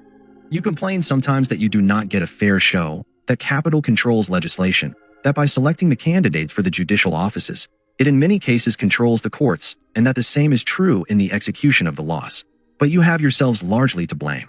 It has happened frequently in the past in this state and in other states that you wanted legislation which you thought was necessary and just, and you supported men for the legislature whom you believed were honest, but who, as soon as they received their certificate of election, crept up the rear stairway to the office of some corporation and tendered their services in the hope of obtaining some financial or other advantage. Did you afterwards spot those men as being unworthy of your confidence? Not at all. Their chances for public preferment were just as good thereafter as they were before. Again, corporations have for many years looked after the matter of selecting judges, especially of the federal courts. They realize the fact that the construction of the laws is even more important than the making of laws, and to have a friend on the bench is much more important than to have a lawmaker at the Capitol. It is asserted that for a quarter of a century, no man has been appointed to the federal bench unless he was either a corporation lawyer or was known to hold views which made him satisfactory to those interests. And when these judges afterward distorted the law and usurped powers to assist corporations and smite you, they were not necessarily corrupt. They were simply giving force to prejudices which they had imbibed during their former association with corporate influences. It has never happened in this country that you or any other organization of labor men or of farmers send a delegation to wait upon the president in reference to the appointment or rejection of any particular man to any judicial office. You have not looked after your interests, and you have no right to complain if you are discriminated against under these circumstances. Every man who seeks office in this country will need your support, and once let him understand that you are capable of acting intelligently and standing together, and that you insist on being honestly dealt with, and you will see a great change. Fall in with what is the spirit of the times. Practice intelligent combination. Move along the lines of law and of justice and practice foresight, and you will be able to right almost every grievance. A nation such as this depends solely, for its welfare as well as for its perpetuity, upon the hearts and minds and ambitions of its people. With these crushed and traduced by monopoly and the despoiler, the nation is doomed, and even the corporate interests themselves will in time be torn to pieces. To trace the long fight for political freedom which those before us had to undergo shows us how hopeful and how advantageous our position is. Had we not political freedom and the right of the ballot in face of these rapidly growing concentrations of evil among us, our position would be well nigh hopeless. As it is, we cannot be other than masters of this critical situation if we come but speedily to a realization of the great forces that lie within our reach, and if we use them as intelligent freemen. The great battle that must now be waged is the battle for economic freedom, for equal opportunities, for justice in working conditions, for justice in legislation and administration. He who owns or controls that upon which others depend owns and controls them. The fundamental issue at stake is justice and equal opportunities, a more equal justice in the distribution of the results of labor, and a using for all the people of those great natural common resources that are now being grabbed and monopolized and used for the enrichment of the few. How strange our position is could be revealed by an estimate of the millions upon millions in the form of natural franchises that we allow to be taken from us each year, and that are making so enormously rich the few men and families that have become so self-conceited as they roll in this wealth. And then make a comparison of the immense preponderance of the voting power of the people over this relatively small number, millions compared to the thousands. But they have been making this their business. Very quietly, while the masses of the people have been going about their own private affairs, they have been getting possession of and diverting to their own coffers these immensely valuable concessions, and which have grown more enormous in their profits as the country has grown in population and the needs of the people have increased. While the people have been farming the farms, this small privileged class, as an able writer has recently put it, has been farming the farmers. They have acted upon the principle that he enunciates in speaking of their methods as follows: do not fool yourself while there are other people to fool. The way to succeed is not to work, but to work the workers, not to farm the farms, but to farm the farmers. And how even now money is trying to blind the eyes of the people to prevent them from seeing clearly and taking back to themselves these great resources can be seen on every hand. But the hour has struck and we are on the move. The day to hesitate or to delay is past. Revelations have been coming so rapidly of late, and facts so momentous in their import are becoming so clear that we could not turn back even if we would. Every law of human nature and human development cries out against it. And although concentrated wealth and power may exert every influence to climb and to stifle the idea of greater equality and justice, the thoughts and the voices of men of genius and insight are up, and the great common people are hearing them over and over again, giving voice and sanction to their own thoughts and rapidly forming conclusions. Attempts to do something for men by philanthropy to take the place of what is taken away from or what is denied them will fail, and they ought to fail. No manipulations of this sort will ever take the place of justice. Justice is the absolute law, and it will compel obedience to itself sooner or later. The enlightened people, the people of the great nation, want and will demand conditions of such a nature that they can build with the builder's satisfaction and pleasure their own art museums and libraries and institutions of learning. Not benefactions, but what by right belongs to one. What belongs to labor and the citizen by moral right shall be made so, in fact, by legal right. Nothing short of this in the end will satisfy. Social service and schemes for social betterment are good and praiseworthy in their place, but they will never be accepted as taking the place of those more essential things that are the rightful inheritance of the people, nor should they. The separation between the owners of fixed capital and the laborer has long been noted, but with vast federated plants, managed by hired intermediaries, it is unavoidable. There will be brave attempts to meet the difficulty by alluring philanthropies, by doing something for the workingmen.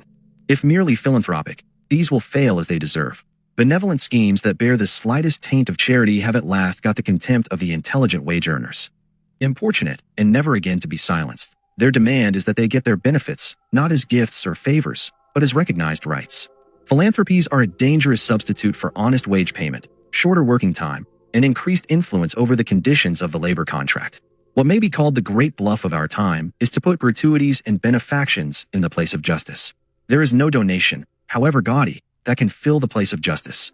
The attempt of the ruling class to do this is the oldest trick in history. It was the opinion of a Roman emperor. Magnificence in gifts may deceive even the gods. The crowd could then be quieted by the brutalities of a pageant, the butcheries in the arena, by fleets of stolen grain scattered among the people, as a Tammany healer scatters gifts and personal kindnesses before the election. We are at least civilized so far that we demand more decorum and a certain humanizing of our largesses. They must bear the image of charity and goodwill to men.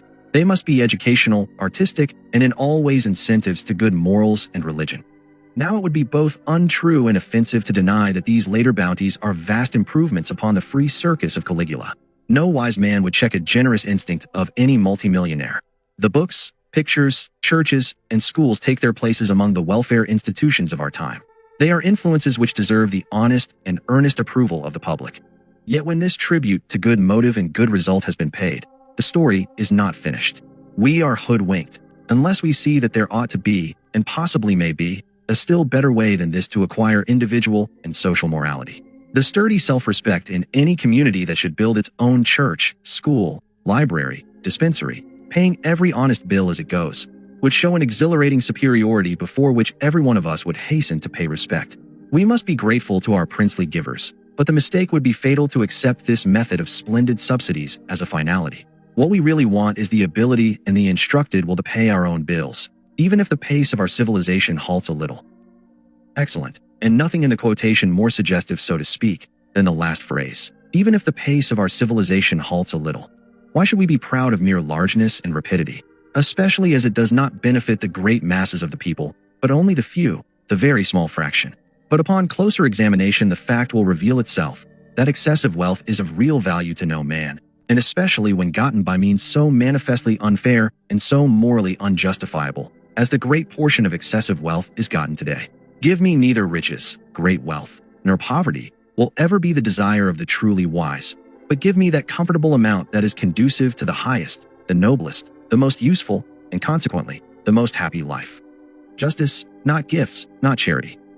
There is a spirit in the American people, in all Saxon people, that rebels against the proffer of gifts and charity as an equivalent for what rightly belongs to them.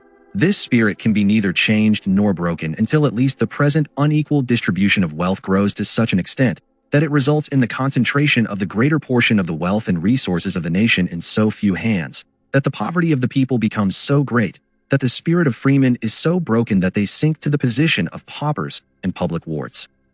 Said Mr. Lecky, while speaking of the prosperity of nations and their causes as indicated by history, its foundation is laid in pure domestic life, in commercial integrity, in a high standard of moral worth and of public spirit, in simple habits, in courage, uprightness, and a certain soundness and moderation of judgment which spring quite as much from character as from intellect. If you would form a wise judgment of the future of a nation, observe carefully whether these qualities are increasing or decaying. Observe especially what qualities count for most in public life. Is character becoming of greater or less importance? Are the men who obtain the highest posts in the nation, men of whom in private life, and irrespective of party, competent judges speak with genuine respect? Are they of sincere convictions, consistent lives, indisputable integrity? It is by observing this moral current that you can best cast the horoscope of a nation. This social unrest that has been vaguely witnessed during the past few years, increasing yearly, has gradually brought the people to a definite point of view and to a definite knowledge of facts. Evolution indeed has been doing its work in spite of the rapid aggressions of the immensely rich, over against which has been set the slowly moving discernment of the people. For a long time there was unrest coupled with a sort of groping in the dark, a failure to understand the full significance, let alone the causes of this great unrest.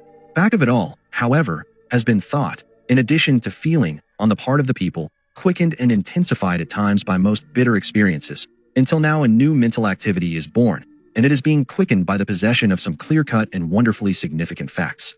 Says Benjamin Kidd, in the closing pages of his very able work, Social Evolution, we see that, under all the complex appearances our Western civilization presents, the central process working itself out in our midst is one which is ever tending to bring, for the first time in the history of the race, all the people into the competition of life on a footing of equality of opportunity. In this process, the problem, with which society and legislators will be concerned for long into the future, will be how to secure to the fullest degree these conditions of equality, while at the same time retaining that degree of inequality which must result from offering prizes sufficiently attractive to keep up within the community that state of stress and exertion, without which no people can long continue in a high state of social efficiency. For in the vast process of change and progress, it is always the conditions of social efficiency, and not those which individuals or classes may desire for themselves, that the unseen evolutionary forces at work amongst us are engaged in developing. The fact of our time, which overshadows all others, is the arrival of democracy. But the perception of the fact is of relatively little importance if we do not also realize that it is a new democracy. There are many who speak of the new ruler of nations as if he were the same idle demos whose ears the dishonest courtiers have tickled from time immemorial. It is not so. Even those who attempt to lead him do not yet quite understand him. Those who think that he is about to bring chaos instead of order do not rightly apprehend the nature of his strength. They do not perceive that the arrival is the crowning result of an ethical movement in which qualities and attributes, which we have been all taught to regard as the very highest of which human nature is capable, find the completest expression they have ever reached in the history of the race. Such indeed is the opinion of many other clear and disinterested thinkers in addition to that of the able author of Social Evolution. A great people's movement to bring back to the people the immense belongings that have been taken away from them, and to prevent a continuance of this from now on, is the supreme need of the time. Slowly and almost gropingly we have been leading up to it, but the incentive is on, the knowledge underlying its cause is increasing and never so rapidly as of late. There is no power now that can stop it, or even materially hinder it any more than human power can hinder or prevent the workings of any of nature's great laws. It is indeed most interesting to be alive, to witness, and to have a hand in the culmination of this new order of life that all the centuries have been leading up to. 6. Natural resources and public utilities for the public welfare. It is strange how long and how heavily we allow ourselves to be fleeced or robbed by custom. Because we commence a thing in a certain way, is many times the reason we continue it in that way long after it could be changed to our great advantage. Because we began that way, we are still living and acting under the delusion that great public utilities, the value of which is caused by all the people in common, instead of being managed by, and for the benefit of the people, should be managed for the private benefit and the enrichment of an individual or little groups of individuals called companies or corporations. It is a delusion something akin to the belief, which, according to Charles Lamb, so long held sway among the Chinese when the savor of roast pork had been accidentally discovered through the burning down of Ho Ti's hut, that, in order to cook a pig, it was necessary to set fire to a house. By and by, however, they found that that method was not only crude and wasteful, but also uncertain in its results. But until a Chinese sage came forward and invented a rude type of gridiron which, according to Lamb's interesting dissertation, was the forerunner of the spit and the oven, no one had ever thought of a pig being roasted without the burning down of a hut, or were it for one better circumstanced, a house. They, therefore, had to follow the only method they knew. With us, however, in connection with the supplying of certain great common needs, it is different, for there are other methods of which we already know, that indeed have been known and have been in successful operation in other countries far more progressive in this regard than we, for more than a score, and in some cases, for more than 20 years. The only excuse I can see is that in having begun in a very crude and thoughtless and expensive way, we have not been bright enough or energetic enough as yet to find and adopt a more common sense and satisfactory way. At one period in the development of our national and municipal life, there may have been a reason for allowing these common necessities to be dealt with entirely by private individuals or private companies.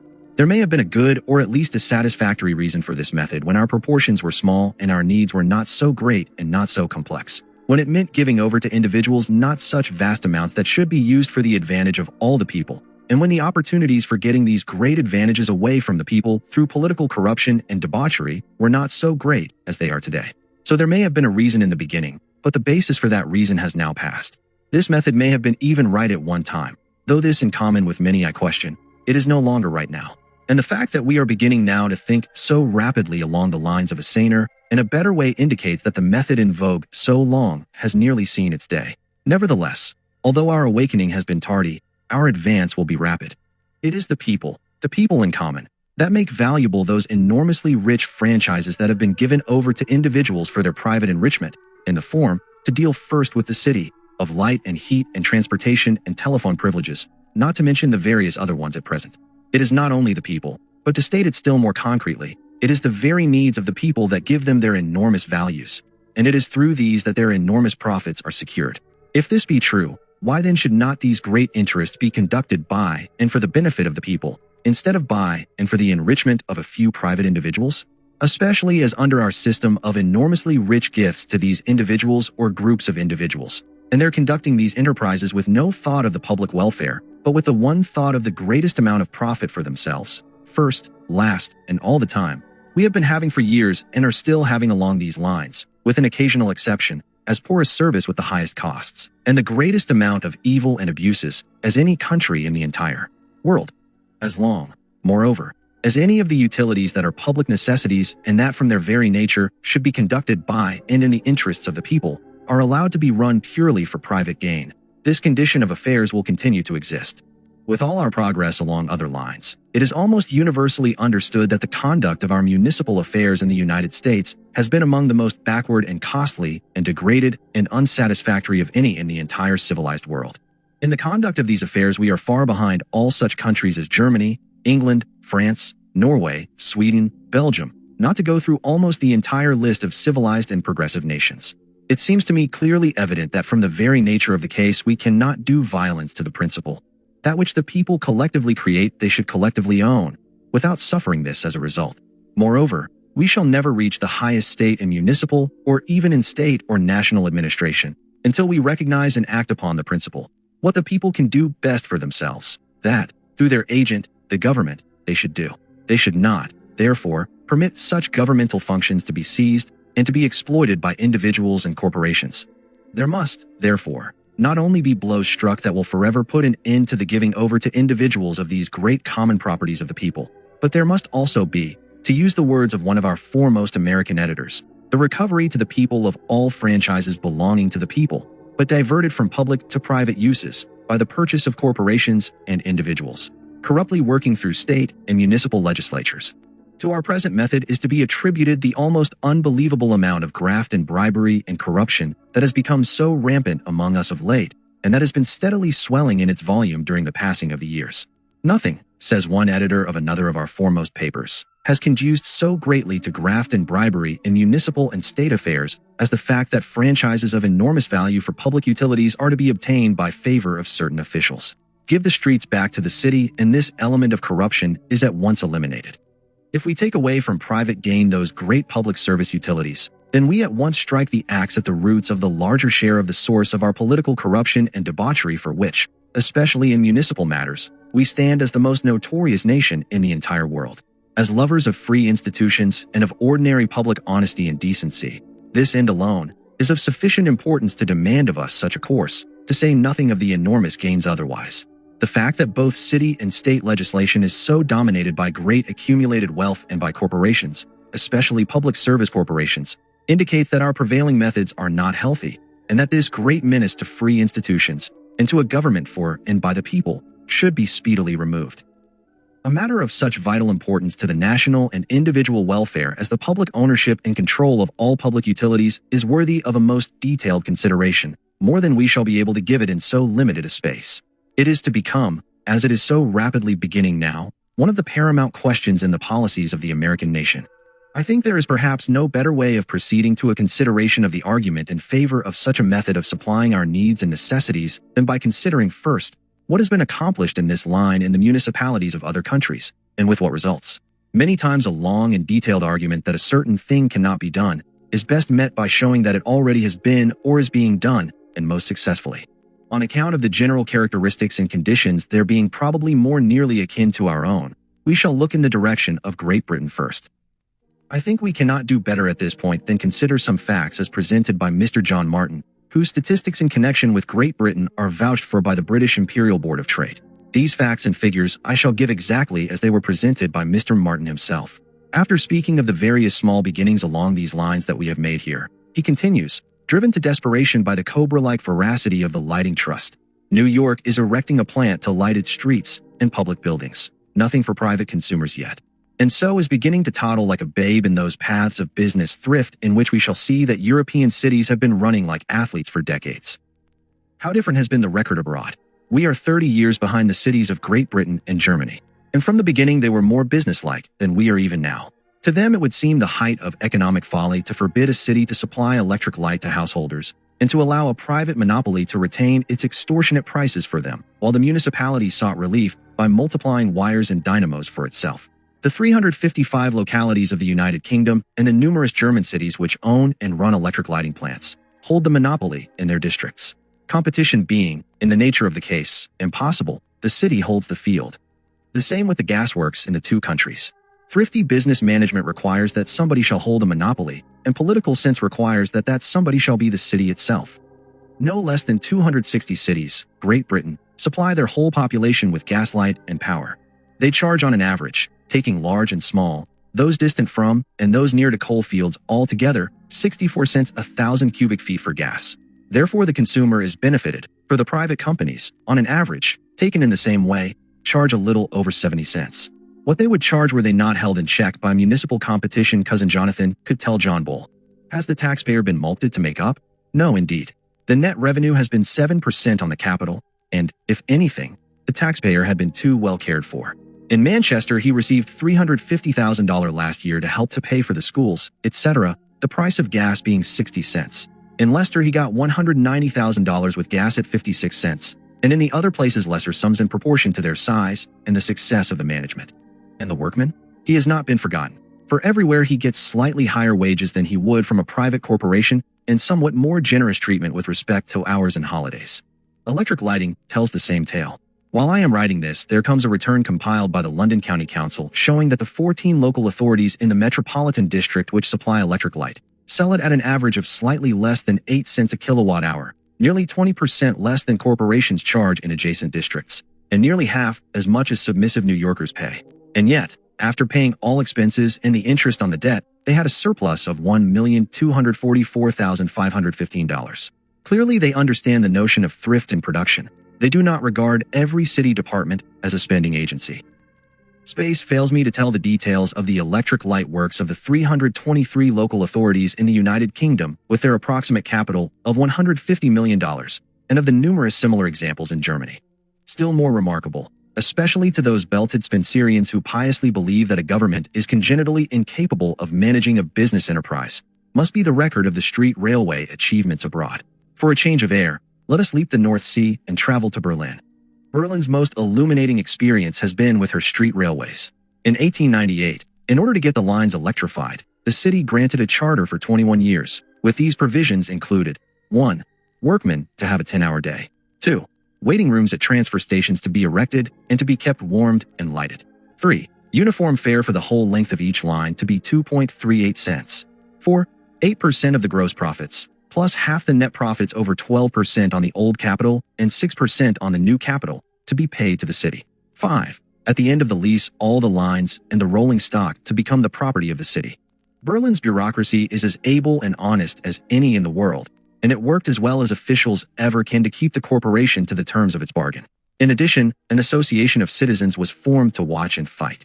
But even then, the trouble involved in protecting the citizens from the universal tendency of franchise corporations to evade their obligations was so harassing that after a few months this council of taxpayers decided that no more franchises should be granted and that the city should enter the railway business.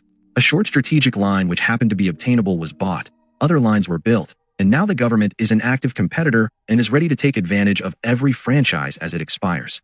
No less than 162 localities in Britain have shown ability, enterprise, and foresight enough to take over and manage their own streetcar lines.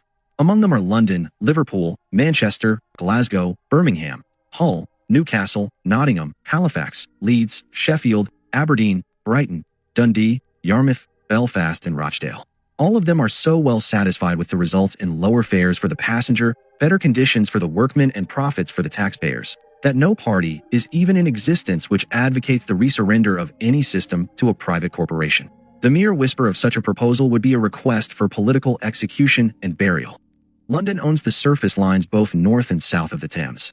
Those on the north side, in a fit of lukewarmness, when for one term the progressive and moderate parties were evenly balanced, and to the present regret of the population served by them, are leased for operation to a corporation on terms remunerative to the government, but obstructive to improvement.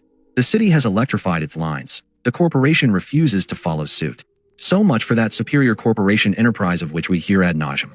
During the 8 years of municipal ownership, these returns have been secured.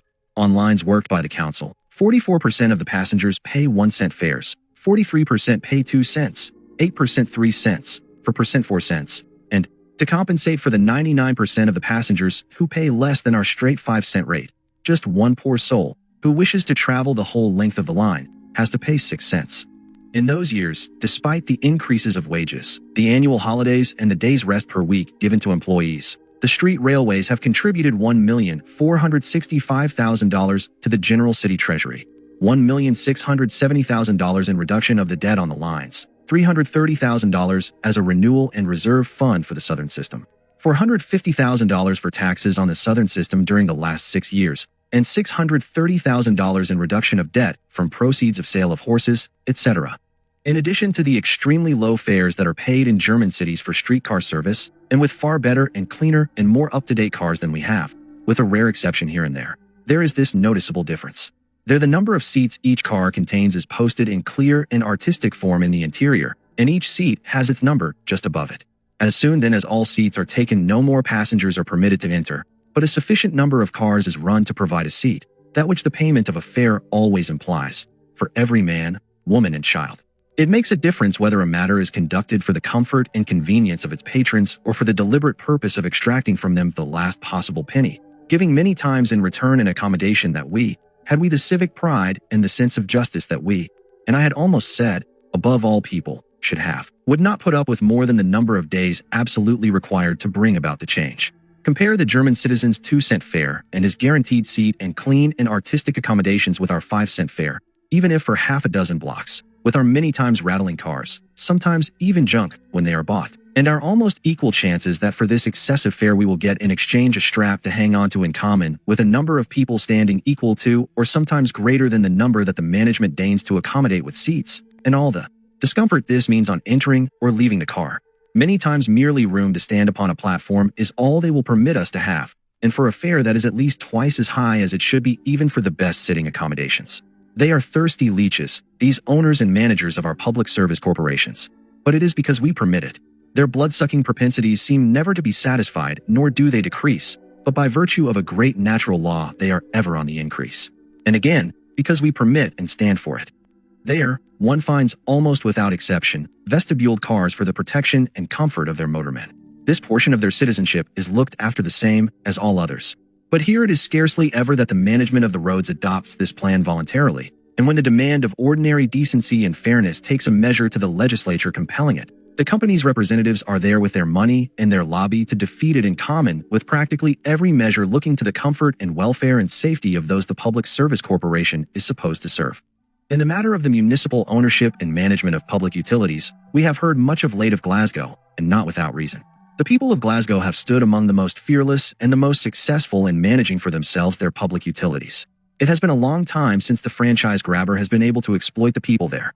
The people of Glasgow, strange to say, prefer to keep for themselves the millions of dollars their public utilities return each year, instead of handing them over to a little group of capitalists, foreigners many times, and whose only interest is to take from the city the largest amount of tribute it can exact. For over 40 years, or since 1869, Glasgow has owned its own gasworks. As a result, its people pay 53 cents per 1,000 feet for gas. Its municipal electricity is supplied at 5.5 cents per kilowatt hour. All the markets are owned by the city. Private slaughterhouses were abolished many years ago, and the city is now supplied by 3 central establishments. From Lake Katrine in the Trossachs, it brings its splendid water supply. The water department also supplies hydraulic power. In addition to its hospitals, its parks, its art galleries, museums, libraries, botanic gardens, art schools, technical schools, etc., it is also its winter gardens, its free concerts, facilities for golf and other games, gymnasia and playgrounds for the children. It has also homes for the children of widows and widowers. It has depots for the supply of sterilized milk to poor children. It, says Robert Donald, editor of the London Chronicle, was the persistency of Glasgow that broke down the private telephone monopoly in Great Britain, encouraged other municipalities to establish their own system, and has now led to the complete nationalization of the whole service. Speaking of Glasgow's municipal tramways, Mr. Donald says, it will be interesting to state the effect of municipal ownership and to explain the policy which guided the city council. The company, as all private enterprises must do, kept mainly in view immediate profits. Like most British companies, it pursued a narrow policy. The keynote of the municipal system was service, giving the best possible to the citizens. The municipality operated the roads in the interest of all. It greatly lowered the fares, banished all advertisements from the cars, made the names of the routes and destinations conspicuous, opened up new routes, and linked up new districts. It also considered its employees. Without a contented staff, there cannot be a perfect service. So the drivers and conductors were dressed in new uniforms, their wages were increased, their hours reduced. The citizens had the feeling of personal possession when they patronized the cars, which display the city's arms and its motto, "Let Glasgow flourish." Civic patriotism asserted itself later on, when the displaced franchise holders started a competing service of omnibuses, which failed to get support and soon disappeared. The fares in Glasgow are 1 cent for a stage of a little over half a mile, and over 30% of the passengers travel this short distance and bring in nearly 17% of the receipts. For an average of 2 1/3 miles, the fares are 2 cents, and close on 61% of the passengers travel this distance and contribute 66.5% of the receipts, so that 91% of the total number carried pay 2 cent or 1 cent fares. Only 6.31% travel for 3 cents. Less than 1% of the 189 million passengers last year paid 5 cents or more. The Glasgow tramways are managed by a committee of the city corporation, which holds frequent meetings and reports regularly to the city council. It consists of 28 members, who appoint subcommittees for supervising different departments. It obtains the sanction of the council for its actions.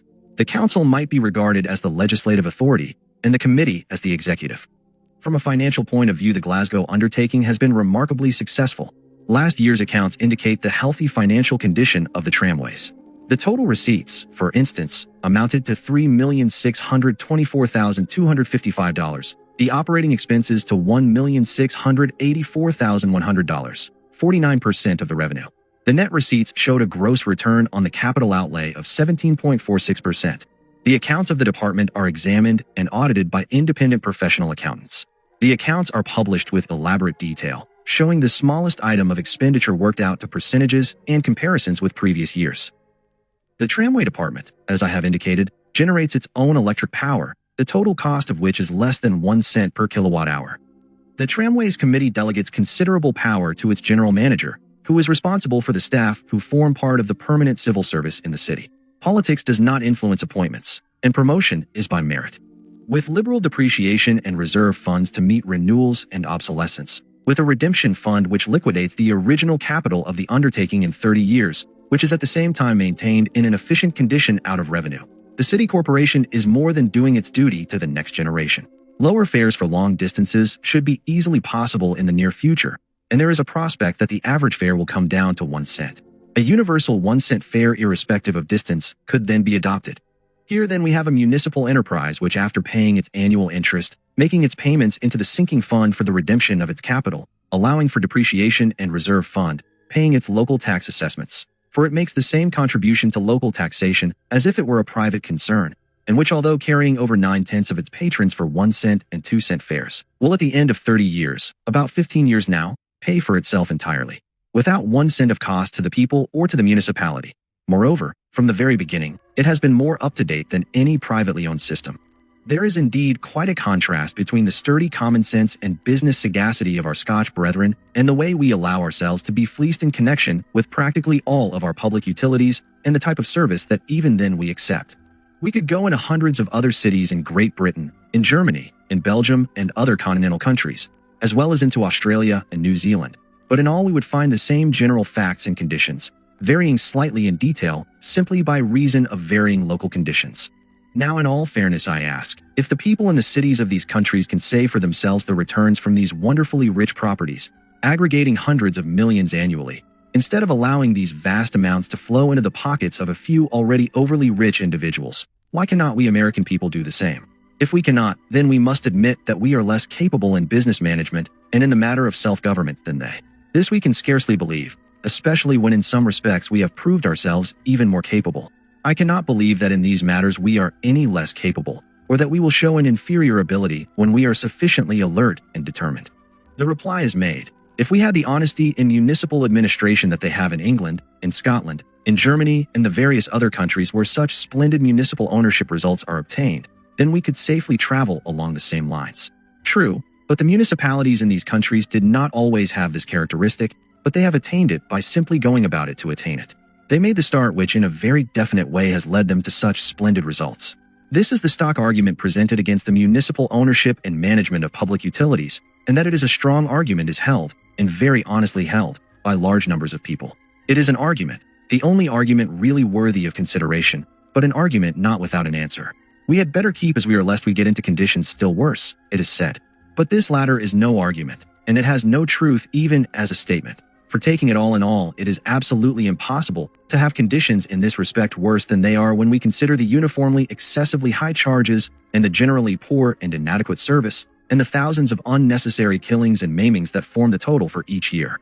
With this must be combined the great amount of political corruption and debauchery that passes every year, and coupled with it all, we must not refuse to take account of the yearly additions of the millions to the wealth of these little groups of already excessively rich men, many of whom are thoroughly unscrupulous in their dealings and in their entire outlook, as is all too clearly evidenced by the methods they have been and are continually using in furthering their ends, and in getting control of still larger amounts of the people's properties, so that they have become a menace to free institutions and to the welfare of every man, woman, and child in the nation. Matters, I repeat, by no stretch of the imagination, could be any worse than they are unless in connection with the taking over of these utilities for our common use, we cut loose from all common sense in our methods of procedure and business management, which I am sure we are not liable to do.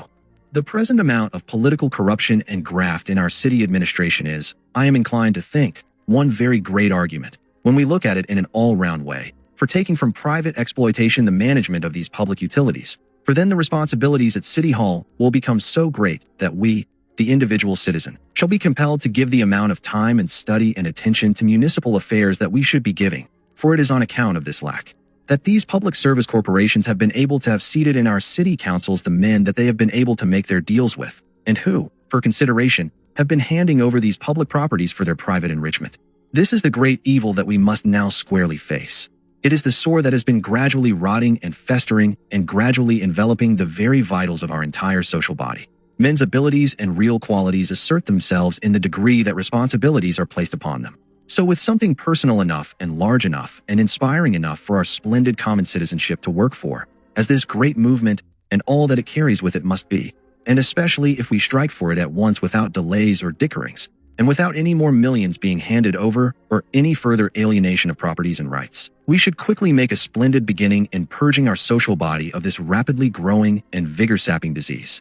And when we begin to experience the direct personal results that will follow, then I am sure that we shall never stop until we have put by the old and have put into an eventually full operation the new. Hand in hand with the extension of this movement must go the continual extending and perfecting of our civil service system, making it continually stronger in its requirements for admission, with perhaps continually greater leeway along the lines of dismissals for proven incompetency. And if the management in making removals cannot appoint except from the duly qualified lists, there will be but little chance for the political machine methods gaining control or even extending themselves. Materially, there can be no argument that the financial burden in connection with these undertakings would be too great for our cities to assume, because under wise and judicious management no additional burdens need be assumed, and these enterprises can be taken over and improved and extended just as they have been in the cities of Great Britain and of Germany, already noted, and can be made to pay for themselves out of their own earnings without involving a burden of a single dollar upon any individuals, or upon any municipality. But this entire matter of municipal ownership is nothing new nor startling even with us. It is in fact merely an extension of the municipal ownership methods that we already have, including municipal water supplies, practically all of which are now or soon will be under complete municipal ownership and management. So our fire departments, our street cleaning departments, our parks, and our public schools are these and many others that could be mentioned not managed more economically and satisfactorily and more uniformly for the public welfare than if they were left to private enterprise? Who is there bold enough to say at all seriously that any of these public utilities should be turned over to private enterprise, but to be supplied at satisfactory rates and in an all-round satisfactory manner with lighting and heating facilities, gas and electricity, streetcar and telephone facilities, etc., is just as important, for they are just as much necessities as those already mentioned. So far as the question of right in the people's taking over and managing these utilities for their own benefit is concerned, it is scarcely worthy of consideration, for we all know that it exists. Almost 100 forms of private ownership in the form of tolls, etc., have gone. We can proceed by way of direct purchase, mutual agreement in regard to price, if it is found advantageous to buy the private companies out. The more that can be done in this way the better. Then we can proceed by way of condemnation proceedings, through the right of eminent domain. It is a recognized principle in government that the right or desire of the individual is always subservient to the public good. If I own a particular piece of property, and though I may think very highly of it, if a street is to be opened that will be for the public benefit, or if a railroad owned even by private individuals is to be constructed, or a public building erected, the portion of the property required is taken, or all, if all is necessary, and I am given compensation for it according to its real value, and not in accordance with whatever estimate of its value I may be pleased to place upon it. Here is something to be noted: when these public properties are taken over to be managed for all the people, they will be taken at their real values, not at any fiat values, and a shrinking in values to the tune of many millions will be witnessed. The people are always preeminently fair in matters such as these. They will want to pay for every dollar of real value taken, but they will not pay the prices that the companies, almost without exception, will ask. The millions in watered stocks will be of no value to the people as they are of no value to them now, but on the contrary, are the cause of their parting with many a hard-earned dollar. We will pay and willingly every dollar any property is worth, but we should not pay a dollar more than its real value calls for. It is purely a matter of justice, a clearly written duty. That which is intended to serve all the people in common should be so managed that all the people are served. As it is, the millions are exploited by the few hundreds, and worse, for in many cases they are plainly plundered by them. And all these years we have been quietly submitting to it, and acting as if we knew no better. We have been learning very rapidly of late, however. So conservative and able a businessman as ex-Governor Douglas of Massachusetts, in one of his later messages to the Massachusetts legislature, had this to say in regard to the matter we are considering. I recommend legislation giving to cities and towns wider powers in the conduct of business, which derives its profit from the necessities of the community. The powers already granted have proved the economy and wisdom of the conduct of such business by the community itself. In many cases of privately owned public service corporations, the rates, fares, and prices charged are too high. The public is entitled to reasonable charges for the services of these monopolies. It will be far more likely to obtain service at reasonable prices if it has the right to do business on its own account. When a public service corporation is giving good service at fair rates, it is not likely to be disturbed. When its rates and prices are unreasonable, it should, in the interest of the public welfare, be disturbed. It is not disputed that, as a rule, private corporations conduct their business more economically than do public corporations. It is, however, disputed that the public usually obtains the benefit of this economical management. In most cases, therefore, the publicly owned and operated waterworks, sewers, gas and electric lighting plants have given the public cheaper and better service than the privately owned concern. For these reasons, I ask the legislature to give every reasonable facility to those municipalities which desire to conduct their own public service utilities. Appreciating the difficulties of obtaining good business management and economical production by municipalities, I urge you, when making the laws for municipal ownership, to so frame them that the evils of political management will, so far as possible, be eliminated. With proper legislation, it should be possible to obtain most of the benefits without any of the evils of privately owned and operated public service corporations. Of course, it is not to be expected that at first the results will in every case be all that are looked for by the most sanguine. Some mistakes will be made, but this is one of the ways in which greater ability in the conduct of these enterprises will be grown. And then we already have such splendid examples to learn from. It will undoubtedly require careful and wise business management to obtain in all cases the highest results. I think another paragraph from ex-Governor Douglas's inaugural address may not be amiss here. If, when guarded by as careful and wise legislation as is possible, certain municipalities should fail in their attempt to give better and cheaper service to the public, it will be because the citizens of these municipalities do not insist upon having their municipal plants conducted in a business-like manner. The principle of municipal ownership is sound. In cases where unsatisfactory results are produced, the fault is usually to be found in a laxity of administration. I believe that every such franchise taken over by the public relieves the people from possible exaction practiced for private profit. With the low rates at which municipalities can borrow and the elimination of dividends, the rates must be inevitably lowered, and the people become alone responsible for the efficiency of the service. So far, in this part, we have dealt entirely with the matter of the public ownership and management of those utilities that pertain especially to our cities. The number of people is rapidly growing among us who are also asking why we should not have a national and state ownership and management or control of those public utilities that pertain to all the people, the same as this principle is being extended in Great Britain and various continental countries, so as to include telegraph, express, telephone, railroad enterprises, and thus secure for the people better service and lower rates such as the people in these other countries are enjoying. There is no reason why this should not to a judicious extent come about, and that it will, is as certain as that the principle of municipal ownership will eventually so grow and extend itself as practically to include every city in the nation. The principle of state and national ownership and control will grow and extend itself perhaps more tardily, but its eventual growth and triumph is just as certain. The beginnings will be made in connection with the managing of the municipal utilities for the benefit of the people, and as it is seen what gains will result from these, the demand for its extension so as to include all the natural monopolies that are now operated purely for private gain will continually increase.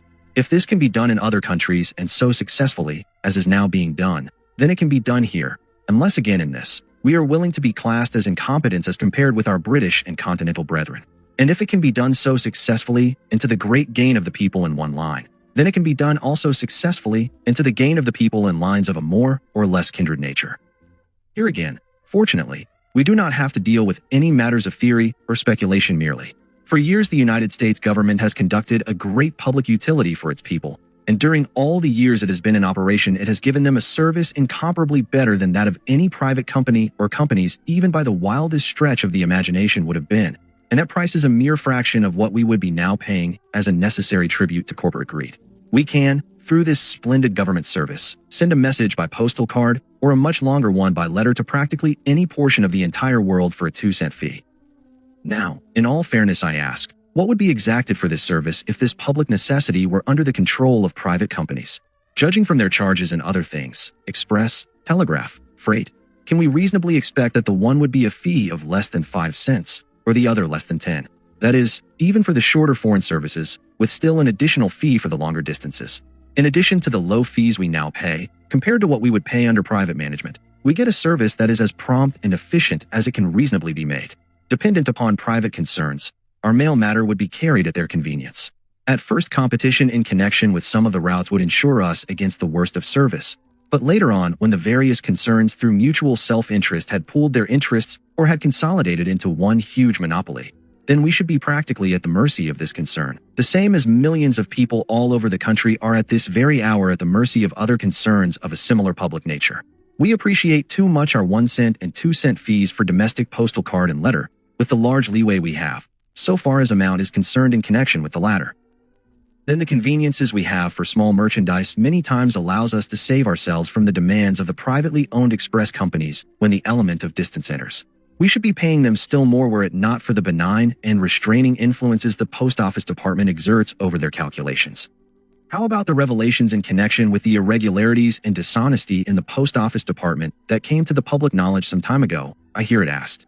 There were irregularities and there was corruption. The very fact, however, that we heard so much of it and the fact that the perpetrators of it were arraigned and brought to justice argues well for such government ownership and administration. Moreover, I venture this assertion that the aggregate of losses sustained by the public through this agency have not equaled 1,000th part of the amount of debauchery and corruption that would have resulted were this public service utility allowed to be in the hands of private individuals or companies, and therefore run from beginning to end for private gain.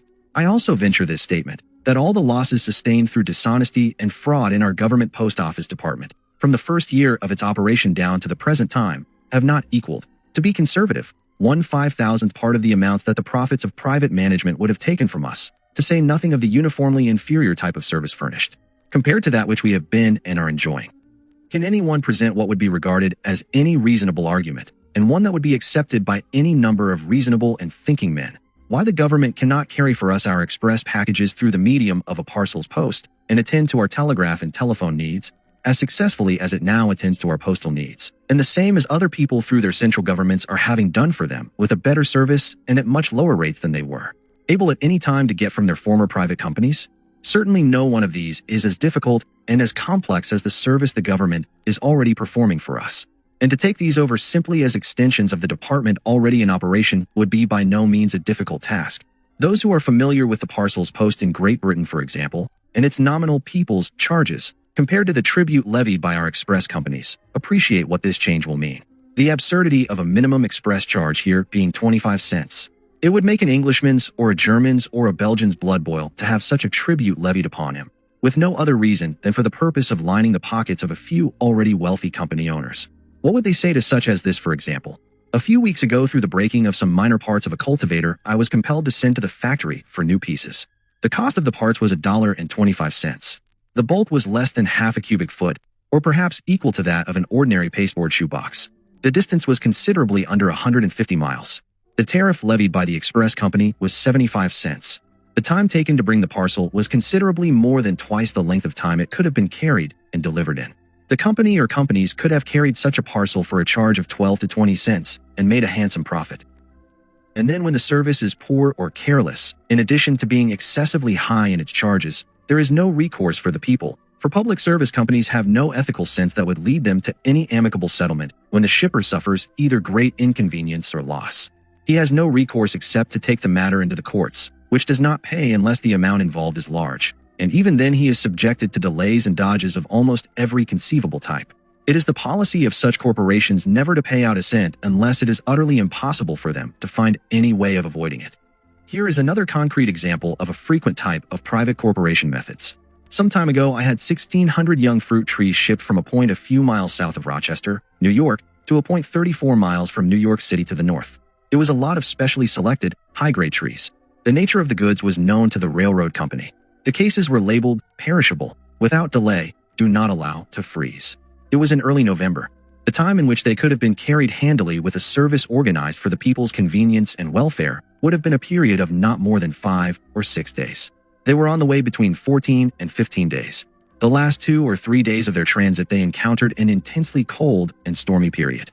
Though ready to plant them so as to have them in readiness for an early pushing out in the spring, I was compelled to heel them into the ground for the winter, not knowing until spring should tell whether they would come out of the ground in a normal or in a damaged condition.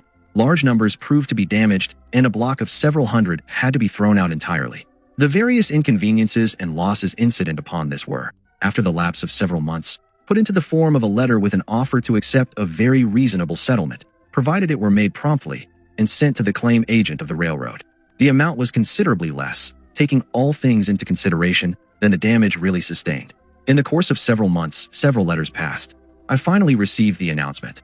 The agent indicated that a careful and thorough examination of the case had been made, and that they would decline my offer as they found themselves not liable, for another road into whose hands they had given the freight had carried it. They found, as long a period as they, though preferring otherwise, an effort to secure justice can now be had only by taking the matter into the courts.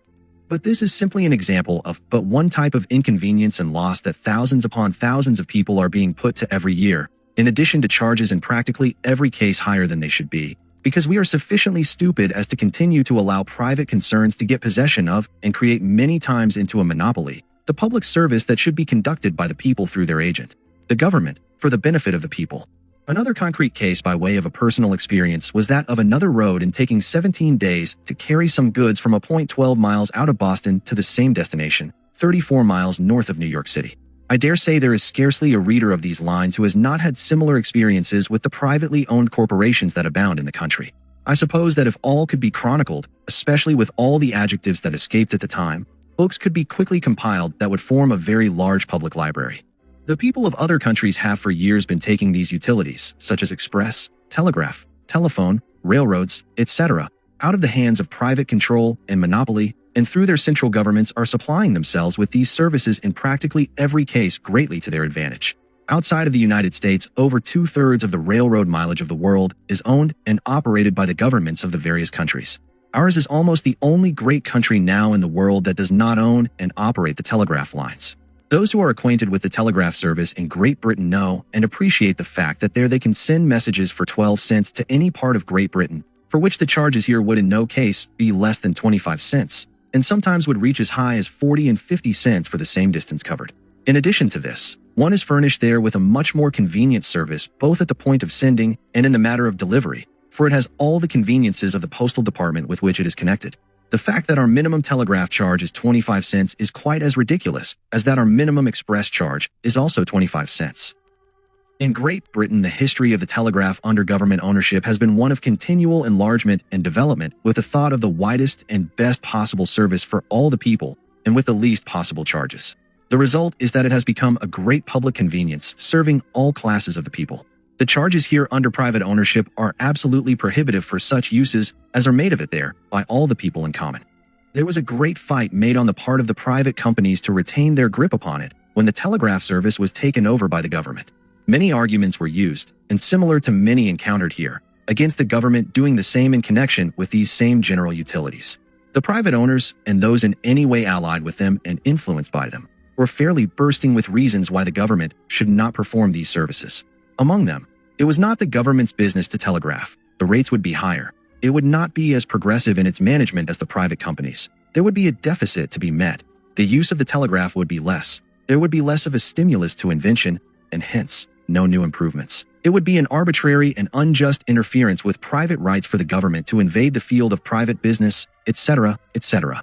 In spite of these and their arguments, and in spite of every effort made by the private companies to impede and to prevent the movement, the telegraph system of England was bought by the government and made a part of the postal system in 1870. As to the results in this case, they have been stated by a very able authority as follows. The immediate results of public ownership were: first, a reduction in rates of 1/3 to 1/2. Second, a vast increase of business and work done by the telegraph, doubling in the first year after the transfer. Third, a great extension of lines into the less populous districts, so as to give the whole people the benefit of telegraphic communication. Fourth, large additional facilities by opening more offices, locating offices more conveniently, and making every post office a place where a telegram may be deposited. Fifth, a considerable economy by placing the telegraph service with the mail service under single control, thus avoiding useless duplications in offices, etc. Sixth, a marked improvement in the service, the aim of the post office being good service, not dividends. Seventh, a decided gain to employees in pay, in shorter hours and in tenure of office. Eighth, in unprecedented advantages to the press for cheap and rapid transmission of news at the same time, freeing it from the pressure of a power that claimed the right to dictate the views and opinions it should express. Ninth, the development of business and strengthening of social ties, such as ties of kinship and friendship. 10th, the removal of a great antagonism and the cessation of the vexations and costly conflict it had caused between the companies and the people. These were the immediate results.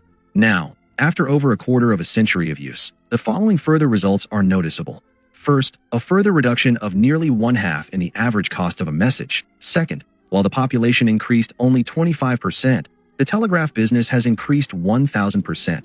Third, a six-fold extension of lines and a 50-fold increase of facilities. Fourth, a steady policy of expanding and improving the service, adopting new inventions, putting underground hundreds of miles of wire that formerly ran over houses and streets, etc. Fifth, a systematic effort to elevate labor, resulting in a progressive amelioration of the condition of employees in respect to wages, hours, tenure, promotion, privileges, etc. Sixth, satisfaction with the telegraph service, even on the part of conservatives who objected to the change before it was made. Gaining valuable knowledge and experience in connection with this great national public utility, Great Britain is taking under government ownership and management her entire telephone system, a portion of which was taken some years ago. The people are already great gainers, and I dare say the government will carry out the same plan of greatly extending and making more convenient for the people this great public utility also. Can we not see a very great similarity between this government-owned and administered utility, Great Britain's telegraph system, and our own government-owned and administered postal system? Are not the constantly increasing facilities for the ever greater convenience and accommodation of the people, the successful business administration, the uniformly low charges in our system closely akin to the above detail of results in connection with Great Britain's national telegraph system? And as important even as are these results is the fact that this makes one less great source of public bribery and corruption and debauchery, for the fact that privately owned companies have gained control of most of our public service utilities, and their efforts to retain and to continually increase the scope of their holdings is the greatest source of our notorious political corruption. As have been the history and results of our government postal system, Great Britain's government telegraph system, so have been in a general way the history and results of the government-owned and controlled railroads of Germany, Belgium, New Zealand, Australia, and many other countries that have brought or that are bringing under government ownership and management their railroads. So free have public service corporations been in the use of money in bribing and corrupting public officials to get the people's public property into their own hands, that there comes a time when even they have to pay the penalty in having to part with a greater amount of their profits than they would voluntarily pay. They have created such a debauched condition in some city councils and state legislatures that their first offers of $2,000 or $5,000 for votes in connection with some particular measures have so emboldened the members as time has passed, that they have demanded as high as $50,000 and even more, for votes in connection with other measures. Sometimes we hear the managers of corporations complaining that they are held up, blackmailed, by councilmen and legislators. Their methods have instituted such foulness and venality that sometimes in the end it does amount to this. They have themselves to blame. The more bold have been known at times to pay with checks, those more cautious and wary pay with money, the still more cautious and wary give dividend-paying stocks in the company or some allied company, and pledge in addition their continued political safekeeping to the member, and others adopt still other methods. There are those who get elected to our city councils and state legislatures for the sole purpose of making deals with these corporations, and getting out of the office in this way the largest amounts they can get. Corporations then again, have their own particular men elected, with whom they have made a deal before election, or with whom there is the understanding that they command their services after their election. Some corporations are known to have in city councils and state legislatures a member whom they support and pay to look regularly after their interests. Sometimes to disarm suspicion a very good type of citizen whom they judge weak on the itchy palm side is induced to accept nomination, his election is secured by them, and he is then manipulated according to their interests. Political machines do the same.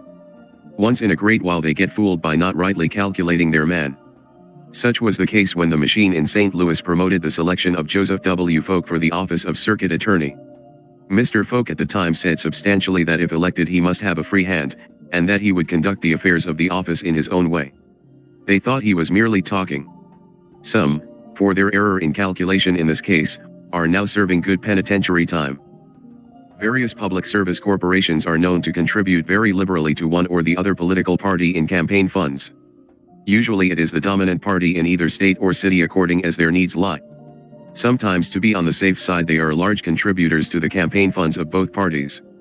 Their profits taken directly from the people's pockets are generally so enormous that they can afford to do this, in addition to maintaining large corruption funds for definite action later on. That there are others, and the numbers now are very large, who realize these facts is evidenced by the following expression from the editor of a leading magazine: "The chief agencies of corruption, bribery, and debauchery of the legislative, executive and judicial departments of government, as has been shown time and again, are found in the public service corporations which operate natural monopolies or those utilities in which all the people are interested. To destroy this fountainhead of political corruption and to give to all the people all the benefits flowing from the operation of public utilities or natural monopolies, the city, state, and nation, or the people, should own and operate them for the good of the community at large."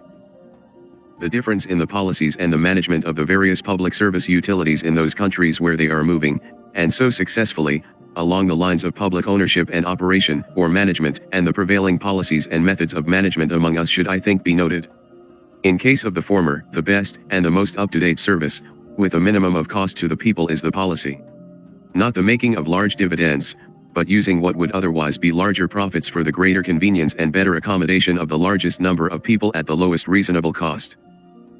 In case of transit, for example, municipal, or state, the opening up of sections and properties in new and outlying districts, thus affording desirable and real homes to large numbers of people who otherwise would be compelled to remain as tenants in the already densely populated portions, because unable economically to reach the districts where they can have real homes of which they may become owners.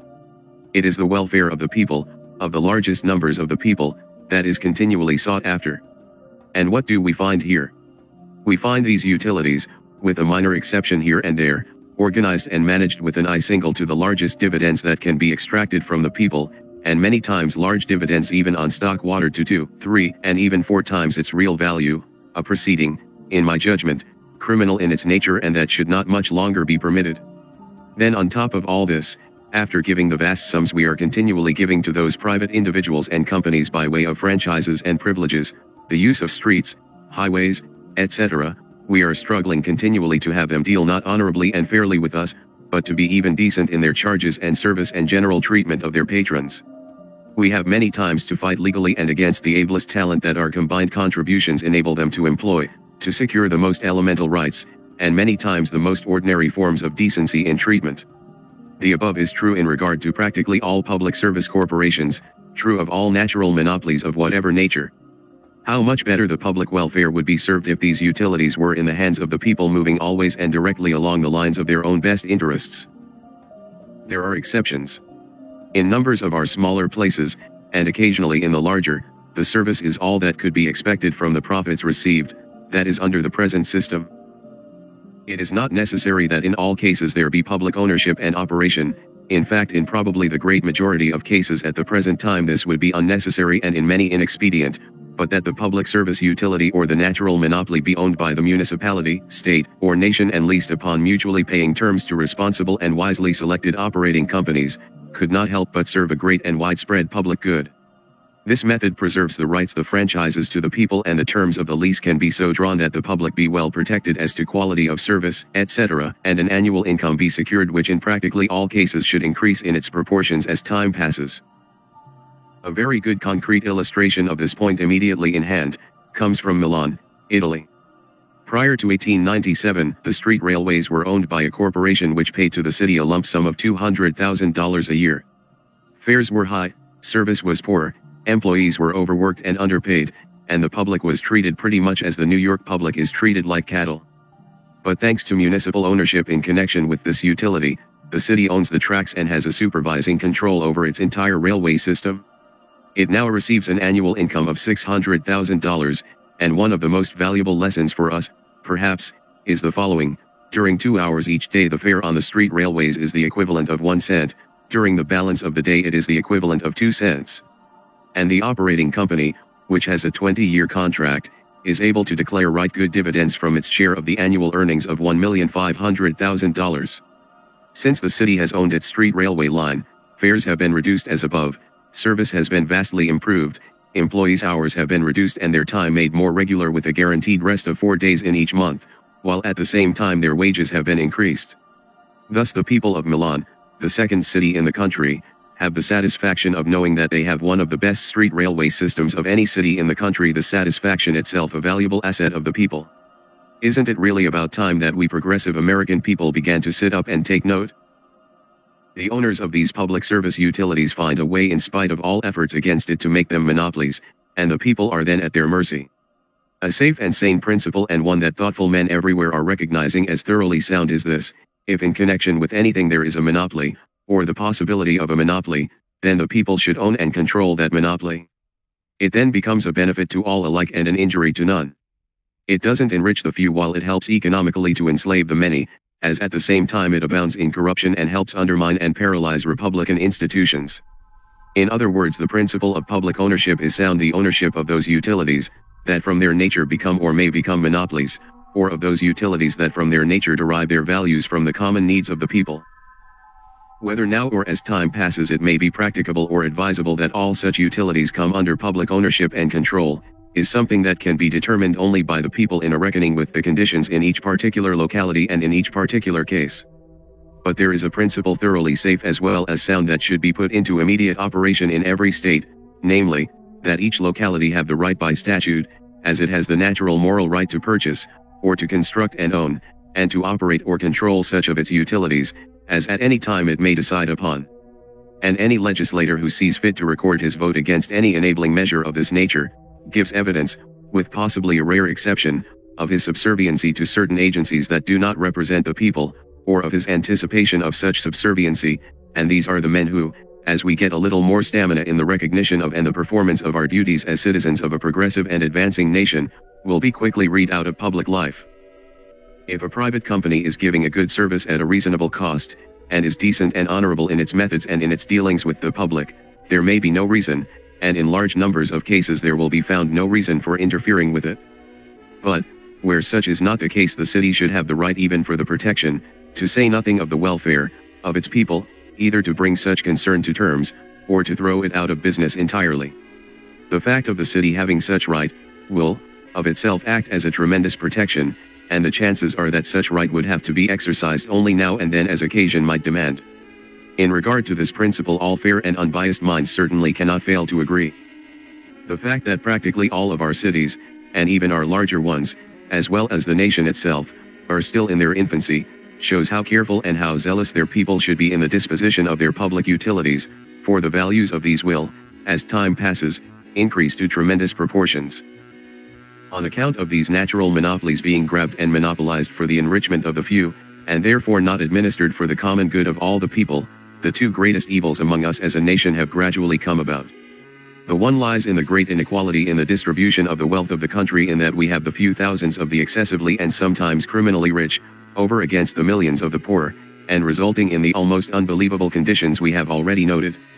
If you will search carefully you will find that practically all the great fortunes now held by individuals or families have been built up through the ownership and control, or the monopoly, of these public service utilities or these great natural monopolies. Look carefully and see if this is not true. Once in a while you will find an exception, a minor exception, but so rarely that the other becomes preeminently the rule. To these, as the new generation comes along, we owe our continually increasing numbers of the idle rich, some of whom both men and women have never been known to do an honest day's work in their lives.